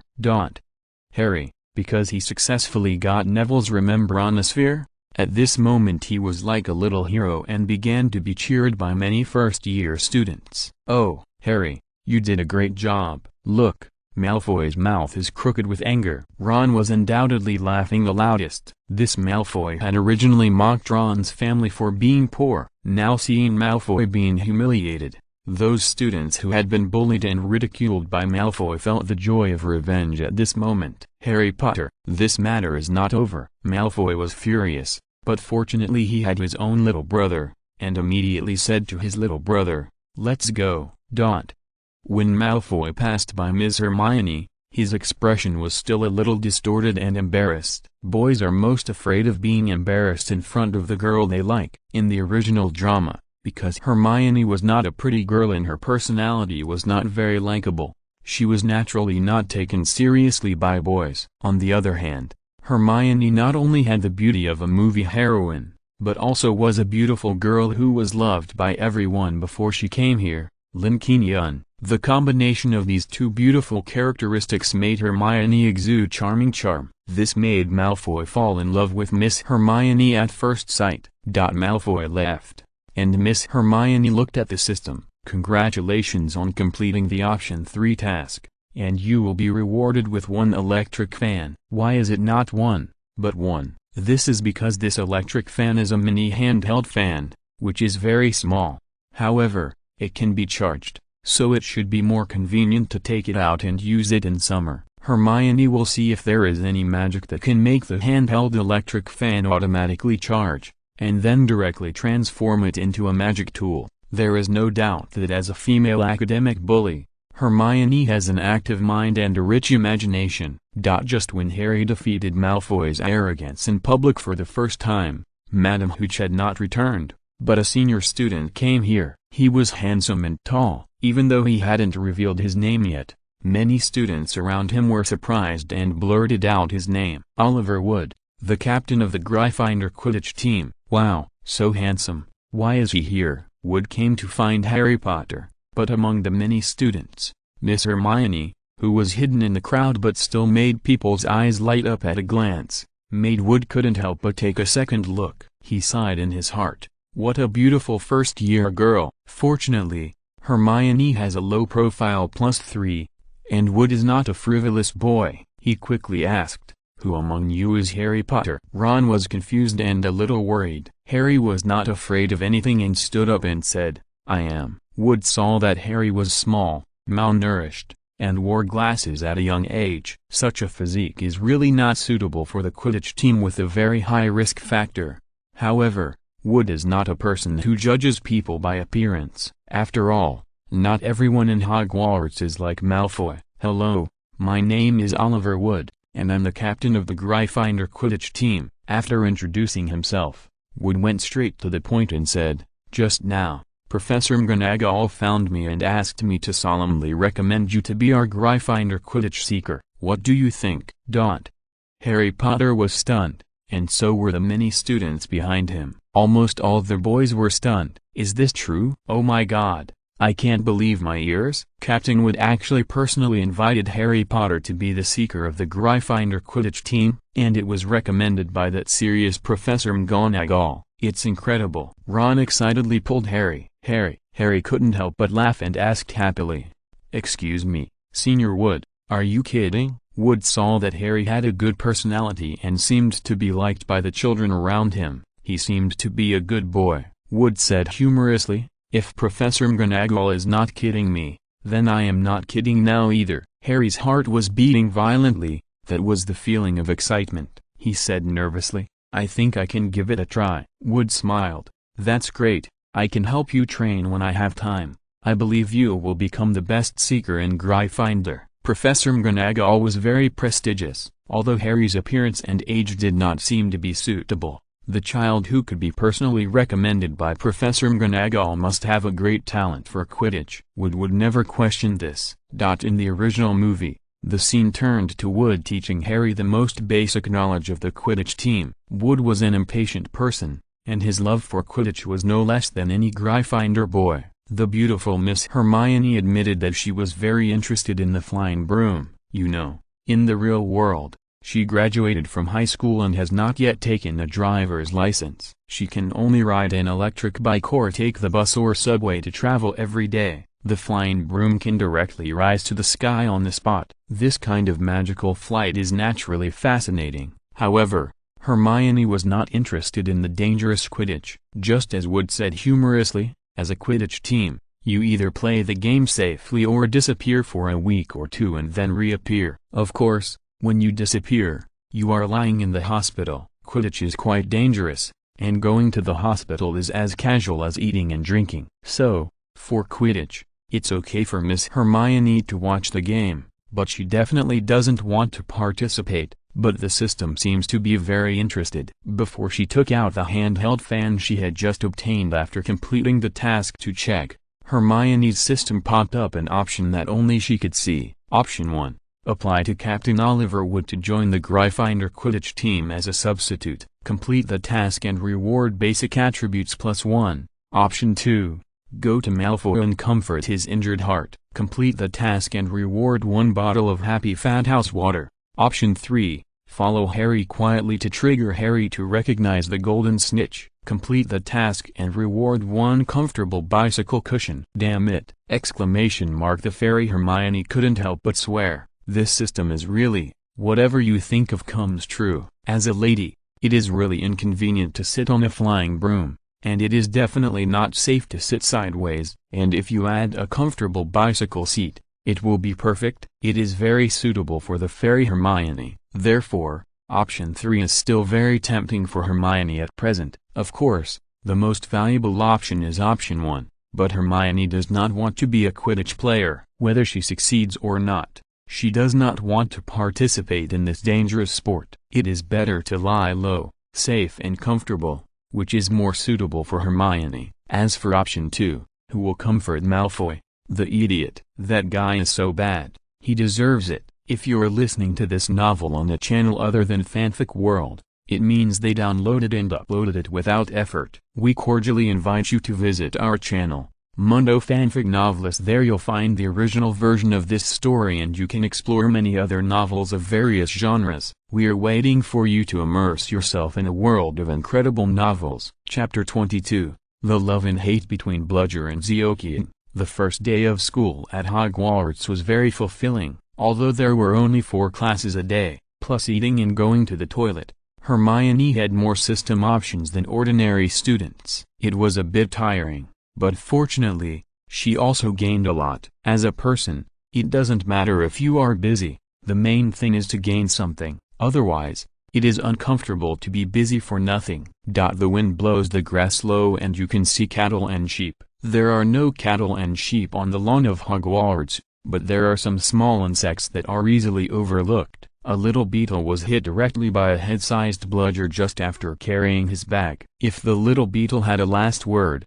it would definitely say, "Mom, don't prepare my dinner. I hope there are no bludgers in heaven." At this moment, Wood was explaining the rules of Quidditch to Harry. The largest one is called the quaffle, with a diameter of 12 inches. Which is equivalent to the size of a football. It is bright red and can be clearly seen by teammates even on rainy days. The quaffle is the main scoring ball for the players. As long as one is thrown in, they can get 10 points. The game is a bit like a combination of basketball and football. The basket is a vertical ring. A Quidditch team consists of 1 goalkeeper, 2 beaters, 3 chasers, and 1 seeker. It is no exaggeration to say that the seeker is the key to winning the entire game, commonly known as the protagonist. Why is this so? It stems from the rules of Quidditch. The goalkeeper is easy to understand, just guarding his own goalpost basket to prevent the opponent's players from scoring. And here, there is usually only one kind of quaffle to score, and the goalkeeper needs to guard more than 1 goal. but 3 rings on high poles arranged in parallel and slightly different in height. 2 beaters are more interesting, full of violent aesthetics. The beetle that was just hit by the bludger and flew into heaven suffered this disaster. There are 3 kinds of balls in Quidditch, namely the bludger that scores 10 points per shot, and the bludger that is specially used to hit and seduce people. Finally, there is the golden snitch that is the key to victory. There are usually 2 bludgers in a game. They are usually made of black iron, so they are very lethal. They are 10 inches in diameter, slightly smaller than the quaffle. Bludgers specifically chase the players on the brooms closest to them. The 2 beaters use their bats to hit the bludgers as far away from their team as possible. If they don't hit them, the bludgers will automatically attack nearby players. Of course, the Slytherin Quidditch team likes to play dirty the most. They usually use their bats to hit the bludgers to attack the enemy players. Even if the enemy players are beaten to spit blood and their bones are broken, it is not a foul. It is indeed a very violent, bloody and dangerous sport. It is very interesting to have 3 chasers in a team. The 2 teams, each with 3 people, try their best to drive the brooms, intercept the quaffle in the air, and then throw the quaffle into the opponent's 3 baskets. Each goal is scored 10 points. Of course, the above are all regular games. Although they are bloody and dangerous, the one who can really lead a game to victory is the seeker that Professor McGonagall arranged for Harry Potter. Oliver would put the bludger away and put it in a special ball box. Only in this way can this irritable iron ball that likes to hit people behave a little. Then Wood took out a golden, round ball that is about the size of a ping-pong ball. Harry, look, this is the golden snitch.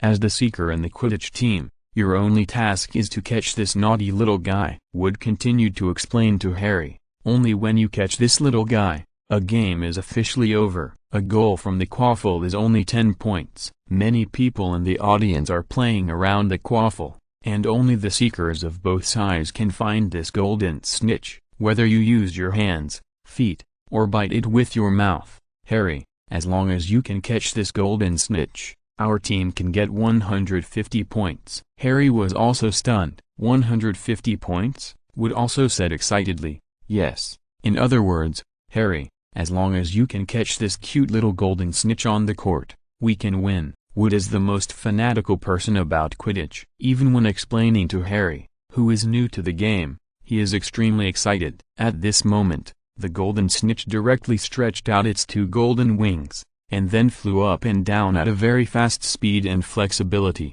like a large-scale fly that accelerated. Harry, catch it. Perhaps the golden snitch has not woken up yet, and when it just flew up, it was caught by Harry. The golden snitch is first-class workmanship and feels good. The golden wings that are still flapping are itchy in Harry's palm. Well done, Harry. Wood praised. You are very talented. I believe that as long as you train hard in the future, you will definitely become an excellent seeker. Yeah. Harry looked at the golden snitch in his hand, and his blood was surging. Sure enough, he has a deep love for Quidditch in his bones. Hey, who is that? Just when Wood had finished explaining to Harry, a graceful figure came a little closer to complete the option task and was eventually discovered. Fortunately, when she was discovered, Hermione's option task was finally completed. Congratulations on completing option 3, and you will be rewarded with a comfortable bicycle seat. Hermione was very satisfied. With this flight plug-in,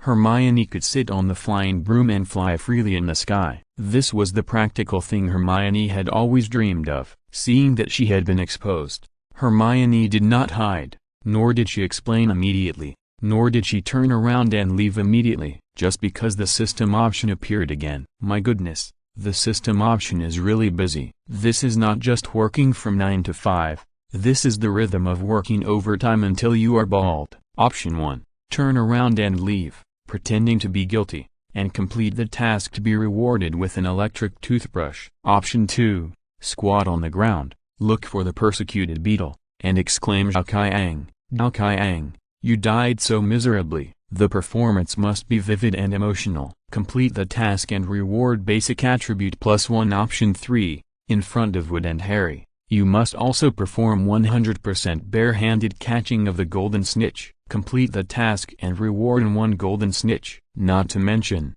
option 3 is a bit interesting. If you use the golden snitch as a toy, it should be more fun than the memory ball. However, Hermione still chose option 2. Although it feels a bit like a drama, it can explain why Miss Hermione appeared in this place. And compared with the electric toothbrush and the golden snitch in option 1, the basic attribute is more valuable. Hermione began to get into the state. For girls, acting is something engraved in their bones. I remember a celebrity said, "The more beautiful a woman is, the more likely she is to lie." At this moment, in the eyes of Wood and Harry, the moment Hermione turned around, her delicate facial features were filled with pity and mixed with heartache, so much so that it was obviously Hermione who was caught. Instead, at this moment, it seemed as if Harry and Wood had done something unforgivable. Dao Qiang, what's wrong with you? Dao Qiang, you died miserably. Hermione's big watery eyes instantly turned red. The beetle that had its wings lost and its head deflated by the iron bludger at the beginning was now held in the palm of Hermione's hand. Hermione's delicate body trembled, and her voice sobbed. It was really a beautiful woman's tears, and anyone who heard it was shocked. Wood was instantly filled with guilt, although he had not yet figured out what was going on. He could only bite the bullet and say, "My junior school girl, what's wrong with you?" Hermione raised her head, her expression resentful and blaming. "You killed my cockroach. I came to Hogwarts alone to study, with only cockroaches as my companions. I didn't expect that. I was so happy before leaving, but now I have no trace of my body." Although Harry felt that Miss Hermione's performance was a bit exaggerated, he also felt his scalp tingling for a while, because the cockroach that was hit and killed by the bludger just now was an accidental act by Harry when he was learning Quidditch. Chapter 23, The Forbidden Corridor. On the 4th floor, on the huge lawn, the atmosphere began to become extremely awkward and anxious. Hermione felt that her performance was worthy of the Golden Man Award. As for why Hermione was so confident, it was because the system quickly gave out rewards. Congratulations on completing the optional task. Reward basic attribute +1. It was quite fast. Almost as soon as Hermione finished her performance, she was able to quickly receive the reward, which was enough to show that the system gave Hermione affirmation. Since the task had been successfully completed, Hermione did not need to continue to act. She quickly and calmly dropped the body of the beetle, and then said expressionlessly, "Since you have ruthlessly left me, then I don't need to keep missing you anymore." Perhaps because there was no reason to continue performing, Hermione was so embarrassed at this moment that she could almost dig out 3 bedrooms and 2 living rooms with her toe. "My junior sister, we are very sorry that we accidentally hurt your little pet." Wood still reacted and apologized quickly, even if he felt that something was wrong. In order to quickly end this embarrassing situation, Hermione waved her hand and said with a pretty face, "Forget it. I don't blame you. Let's say goodbye and never see each other again." After that, Hermione just ran away. It was not entirely because of embarrassment, but also because Hermione didn't want to have too many causal relationships. In this dangerous world, Hermione always felt that she couldn't beat them, but could she not hide? As long as I don't have too many causal relationships with dangerous characters, danger can't touch me.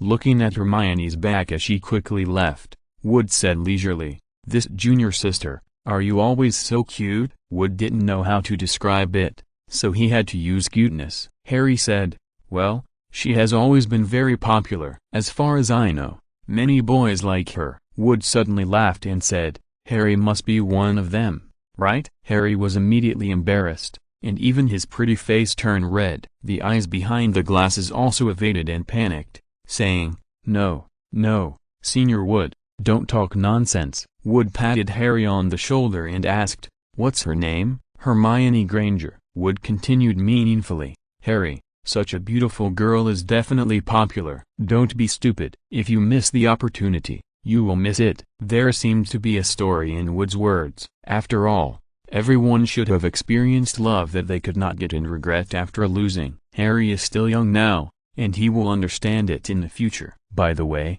we practiced and killed her pet. Tomorrow I will buy a pet and you can help me give it to her." Wood didn't want to make Hermione resentful because of this matter. Harry wanted to say no, Although Hermione's performance just now was very devoted, but simple reasoning can tell that a little beauty like Hermione would not adopt a beetle as a pet. Later, Hermione threw away the body of the beetle as if she had turned her face, which further confirmed that she was just joking. However, in order to not feel guilty, Senior Wood did not stop Harry and turned around to agree. On Hermione's side, on her way back, she was thinking about where to add the basic attributes obtained in this mission. In fact, she still wanted to add it to low-key, although in the real world, Lin Qingyun is also a great beauty. Fortunately, that world is not so dangerous. If you grab an internet celebrity at random, there will be countless fans and pursuers. As long as you keep yourself clean, it is still very safe. But this magical world is different. Hermione instinctively has a sense of fear. Now that Malfoy likes her again, it makes Hermione even more uncomfortable. So Hermione really wants to keep a low profile. But Hermione also found that the system option is unwilling to be lonely. So Hermione simply added this precious 1.2, Defense, Magic +1, Health +1, Low Profile +3, Agility +1, Defense +1. Although defense looks similar to health, they are two completely different concepts. Defense is to protect yourself from being hurt, and health is the thickness of blood. If you stab someone, they will bleed to death, but if someone stabs you, you have thick blood and you won't die. Hermione, a familiar voice suddenly called Hermione. Turning around, she saw that it was Ron, with a girl they like. Boys also began to dress up intentionally or unintentionally. Ron was one of them. Seeing him comb his hair like an adult, Hermione couldn't help laughing and said, "Why are you dressed like this?" Ron looked at Hermione. Even though Hermione had added a lot of low profile, it still couldn't hide her glittering beauty. He was also ecstatic because of the appearance of the beauty. Ron said, "I think this kind of dress will make me look more mature." Hermione laughed and said, "You are a little kid, why do you need to be so mature?" Ron blushed and was a little embarrassed to say, "I did it for you." When Ron and Hermione walked together, they would still attract the attention of passers-by. In the original drama, Hermione actually didn't get much attention, and the classmates around her didn't care who she was with. On this side, some boys of the same grade passing by were still very envious of Ron. Ron's heartbeat accelerated, and he wanted Hermione to stay with him more, because Ron felt that Hermione would intentionally or unintentionally avoid him and Harry unless there was something going on. At this time, Ron took out the green hat that Hermione gave him, put it on his head and asked, "Does it look good?" Hermione didn't know whether to laugh or cry. "Not bad, Hermione, I'm actually waiting for Harry. Why don't we wait for him together?" Ron tried to find a topic and said, "Aren't you curious about how Harry's Quidditch training went?" "Not curious. I'm not curious at all." Hermione was about to refuse, saying that she was tired and had to go back to rest. After all, it's not appropriate for a girl like her to be with you two boys all day. As a normal girl, you should find a few like-minded girlfriends to be with. However, at the critical moment, the omnipotent system option popped up again. Option 1, reject Ron's invitation, go back to sleep, complete the task and get a comfortable pajamas reward. Option 2, tell Ron that you know Quidditch very well and don't need to know from Harry, complete the task and get a loud whistle reward. Option 3, wait for Harry with Ron and successfully trigger the restricted corridor on the 4th floor, complete the task and get a basic attribute +1 reward. The appearance of this system option made Hermione a little embarrassed. Although Hermione always wants to escape danger, just like adults always want to escape work overtime and students always want to escape boring study, but sometimes, you have to face it. This may be life. "Okay, let's wait for Harry together," Hermione said against her will, so her pretty face didn't look very happy. Harry didn't let Hermione and Ron wait for long. He showed up. Seeing Ron waiting for him didn't surprise Harry. After all, Harry and Ron lived in the same dormitory, and Harry knew that Ron would be very interested in his Quidditch learning today. However, Harry did not expect Miss Hermione to be there. "Ron, Hermione." Harry took the initiative to greet. Before Ron asked, Harry took the initiative to say, "Hermione, Senior Wood is very sorry that we accidentally killed your pet cockroach. So Senior Wood decided to buy you a pet tomorrow to compensate you. New book, please support. Thank you everyone. Chapter 24, The Three-Headed Dog and Filch the Doorkeeper. After hearing what Harry said, Ron first opened his eyes wide, and a potential sense of crisis came. Ron has a cheerful personality, and he is not a child who is extremely inferior because of his poor background. However, if this cheerfulness meets the girl he likes, then the result will inevitably be some complicated emotions. No, I don't like to keep a pet, Hermione quickly refused. She likes to be free and easy. It's already very good to be able to take care of herself. Why would she bother to keep a pet? In short, Hermione is a person who is quite afraid of trouble. Harry smiled bitterly and said, Senior Wood is a person who seems to keep his word. I guess when I see him again tomorrow, he will have bought a pet. Hermione said speechlessly. Then I'll give it to you. Harry smiled bitterly again. I already have one. Then give it to Ron. Anyway, Hermione doesn't want it. Ron was also at a loss for words. He also has his own little pet.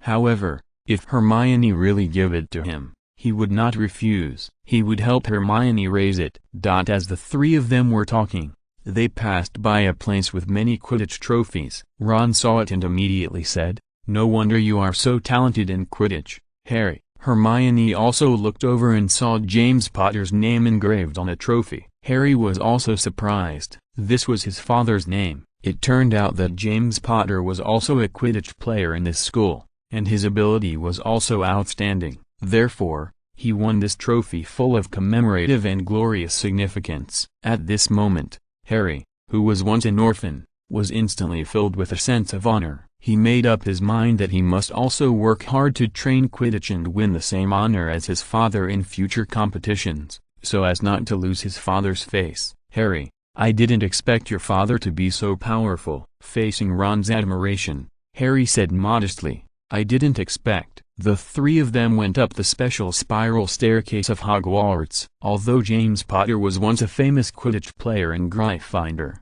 this matter surprised Harry and Ron at the same time. But Hermione didn't care about these. She had been thinking about what to do if she encountered the three-headed dog of hell in the restricted corridor on the 4th floor. That's why Hermione looked so worried. Harry, where will this spiral staircase take us? When Ron, Harry and Hermione just walked up the stairs, the stairs actually spiraled and took them to the restricted corridor on the 4th floor, which Dumbledore had forbidden students to come to at the beginning of the school year. Students are not allowed to come here. Harry also frowned. This sudden change was something he had not expected. Hermione was a little nervous. She said, maybe we should leave here as soon as possible. Hermione was a little hesitant in the face of danger. If she left here now, although the system option task would fail, at least she would not encounter danger. Ron is now Hermione's dog. He is completely different from the original show. He also agreed with Hermione's proposal and said,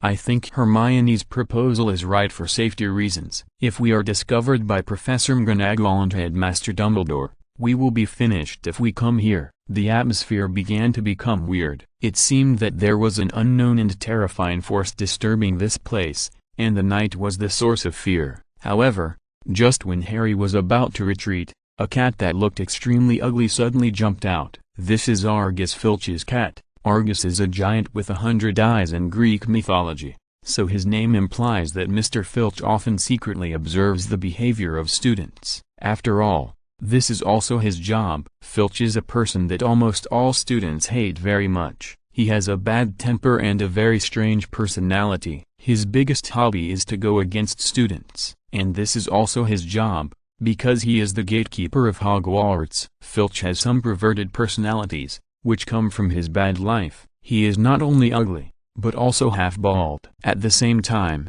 although he was born in a wizard family, he is a ridiculed squib. Squibs are Filch's parents who are wizards, but Filch has no wizard talent. This is simply a shame for people born in wizard families, and they are destined to be ridiculed by wizards for a lifetime. Therefore, the tragic experience since childhood also created Filch's perverted personality. He hated those children who were born with excellent wizarding abilities. So Filch liked to find faults with students by taking advantage of his work. Even when Hogwarts was very strict, The chains and handcuffs in his office were used to punish students who violated the rules. Nowadays, Hogwarts is much more civilized, and corporal punishment is rarely used. At this moment, Ron and Harry found an ugly cat, which was raised by Filch and accompanied him all the time. The cat's name was Mrs. Norris. This cat was Filch's only spiritual sustenance, and it could be said that it was all Filch had. Of course, this cat, Mrs. Norris, did not disappoint Filch. One person and one cat worked together. They searched for students who violated the rules in every corridor and corner of the school castle. At this moment, Harry, Ron and Hermione came to the corridor on the 4th floor of the school's restricted area because they were trapped by the spiral staircase. If they were caught by Filch at this time, the end would be very terrible. Mrs. Norris's cat made a nervous and harsh sound, and at the same time, the heavy footsteps behind that made people's heart beat faster also approached little by little. "No, we must hide." At this moment, the three of them reached a consensus. At this point, Hermione could only bite the bullet. "What should we do, Harry? This door can't be opened." Ron was about to cry. Behind him was Mrs. Norris's cat and the janitor Filch, who was gradually approaching, and the only door in front was now closed. "Let me do it." Hermione didn't want to steal a chicken and lose the rice. She came here at the risk of completing the optional task. Otherwise Hermione would have left Ron and Harry to sleep for a beauty sleep. She didn't want to be caught by Filch directly. Hermione quickly took out her wand, Windmere, and cast Theliho Opening Curse, which was a spell to open the door. Hermione was prepared in advance and learned elementary magic. In the original play, Hermione knew a lot of magic, but here Hermione was a time traveler, and she could only rely on the elementary magic rewarded by the system to learn in advance. Fortunately, at the critical moment, Hermione only recited the spell once, and the door opened. Ron immediately cast an admiring look. "Hermione, you are amazing. Now is not the time to talk about this. Let's go." And quickly, just as the three little guys hurriedly opened the door and rushed in to avoid Filch, the gatekeeper. Filch also came over. In the darkness, his whole image was like a demon from hell, and there was no feeling of the living world on his body. He picked up his cat, Mrs. Norris, and asked lovingly, "You found the intruder, right?" But after searching the surroundings with sharp eyes and finding nothing wrong, Filch looked at the closed door. Filch seemed to know what was behind the door, and he was not worried. In the end, he left with his cat. Ron and Harry had been listening carefully to the movement outside the door. It seemed that they were slightly relieved when they heard Filch walking away. Why did Hogwarts list this place as a restricted area? Ron complained and puzzled. When Hermione looked at the honest but tall and terrifying three-headed dog Fluffy in front of her, she said bitterly, "There is a reason why this place is listed as a restricted area. Please support the new book. Thank you everyone. Thank you." Chapter 25. Hermione picks up a bludger. In the original play, the three little guys were full of humor when talking. Hermione was also deeply moved. Although the three-headed dog looked honest and dark, it was so big that it could probably eat a child in one bite. Because they were too close. The breath of the three-headed dog approaching could clearly feel the heat wave. Even the relatively stable Hermione screamed like Ron and Harry at this moment. The fear brought from the bones almost made people tremble all over their hair. The three children quickly opened the door and rushed out. At that moment, the three of them felt that their hearts were about to jump out of their chests. Oh my God, how could there be such a terrifying monster here? So there is a reason why this place is listed as a restricted area. It's just crazy. What made Hermione feel a little better was that her system gave a prompt at this time. Congratulations on completing the Option 3 task. Reward basic attributes +1.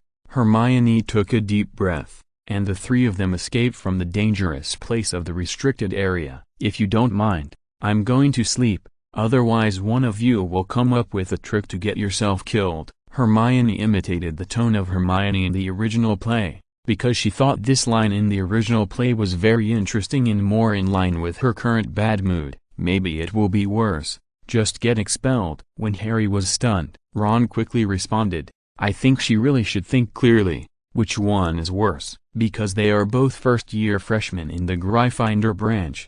The girls' dormitory and the boys' dormitory are on the same floor. separated by a public lounge. It was very late at this time, and Harry and Ron stopped tossing and went back to the dormitory to sleep. Hermione was the same. The horrible experience tonight made her deeply understand that as long as she was too close to Harry and Ron, she would be in danger. There is no doubt about this. It seems that just being low-key is not enough, and I still have to continue to add points to defense. After adding the precious 1 point gained from tonight's adventure, magic +1, health +1, low-key +3, agility +1, defense +2, lying down, Hermione tossed and turned but still couldn't fall asleep. No, she still had to keep trying. With the bright moonlight outside the window, Hermione took out the elementary magic book given by the system at the beginning and continued to recite and study. Perhaps the air in the room was stuffy.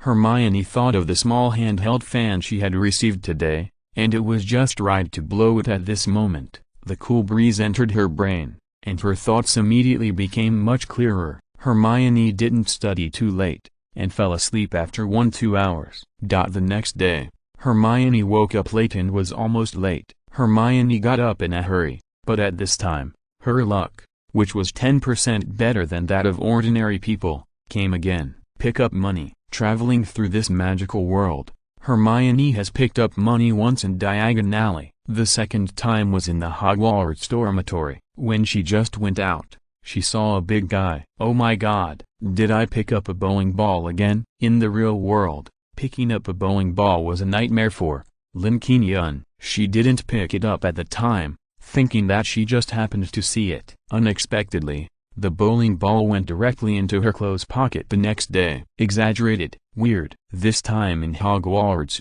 she actually picked up a big guy again. Hermione looked around. At this time, everyone had already gone to class. It's so heavy, it's a bit cold. When Hermione picked up the big guy, she found that it was actually a bludger. Wow, I actually picked up a bludger. The bludger has the characteristic of attacking people. It seems that it was not activated just now. At this moment, the iron bludger immediately became excited. There was no outsider around, and the bludger attacked Hermione directly. Fortunately, Hermione was prepared. She quickly raised the space ring on her finger and directly sucked the bludger into the 1000 cubic space. That was a close call. I was almost killed by something I picked up. This world is really too dangerous. If it wasn't for the fear that the bludger would inexplicably appear in her pocket the next day, Hermione really didn't want to pick up this big guy. Hermione quickly washed up and looked at the school time. There were still a few minutes left, so she should be able to go to class on time. Hey, Hermione walked out of a door and stepped on something again. No way, did she pick up something good again? There were some students and teachers here. Hermione squatted carefully, her school uniform skirt covering her lower body. Hermione picked it up and took a look. Wow, it's gold.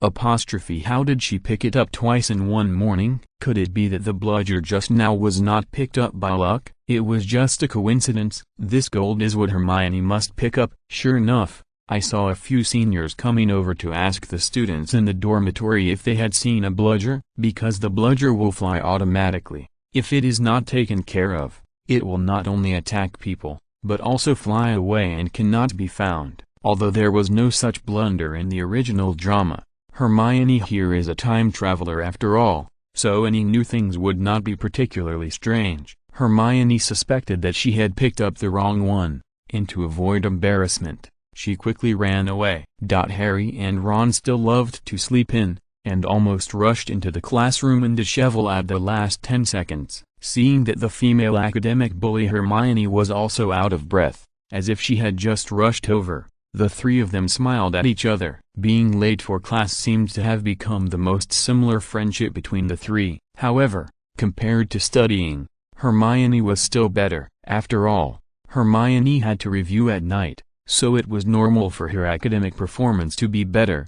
Soon it was time for dinner, and many owls brought a lot of things again. Hermione wanted to stay away from Harry and Ron, but the system options did not seem to let her go. He actually gave options again. Option 1. Chat with Harry and Ron. Talk about the speculation about the corridor in the restricted area last night. Complete the task. and reward basic attribute +1. Option 2. Chat with Malfoy and get to know more upper-class rich second generations. Complete the task and reward 1 bottle of sunscreen. Option 3. Go to Professor Snape and tell him that Professor Quirrell intends to steal the Philosopher's Stone in a restricted area. Complete the task and reward 1 invisibility cloak. Isn't the invisibility cloak Harry Potter's? It hasn't appeared at this time in the original play. The invisibility cloak is indeed a good thing, but this option is too dangerous. Hermione still can't choose this. As for Malfoy, forget it. Hermione can only do option 1. Ron was very happy to see Hermione approaching. Although there were many girls in the Great Hall, many of them were beautiful. However, compared with Miss Hermione, it was like green leaves with red flowers. Hermione was still too unique. Harry looked at Ron's obsessed eyes and smiled. He lowered his head and said to Hermione and Ron, "Do you remember what we did in the restricted area corridor last night? I suspect that Hagrid put the valuables and Gringotts in there and put a 3-headed dog to guard it." Hermione cooperated for the system option task and said,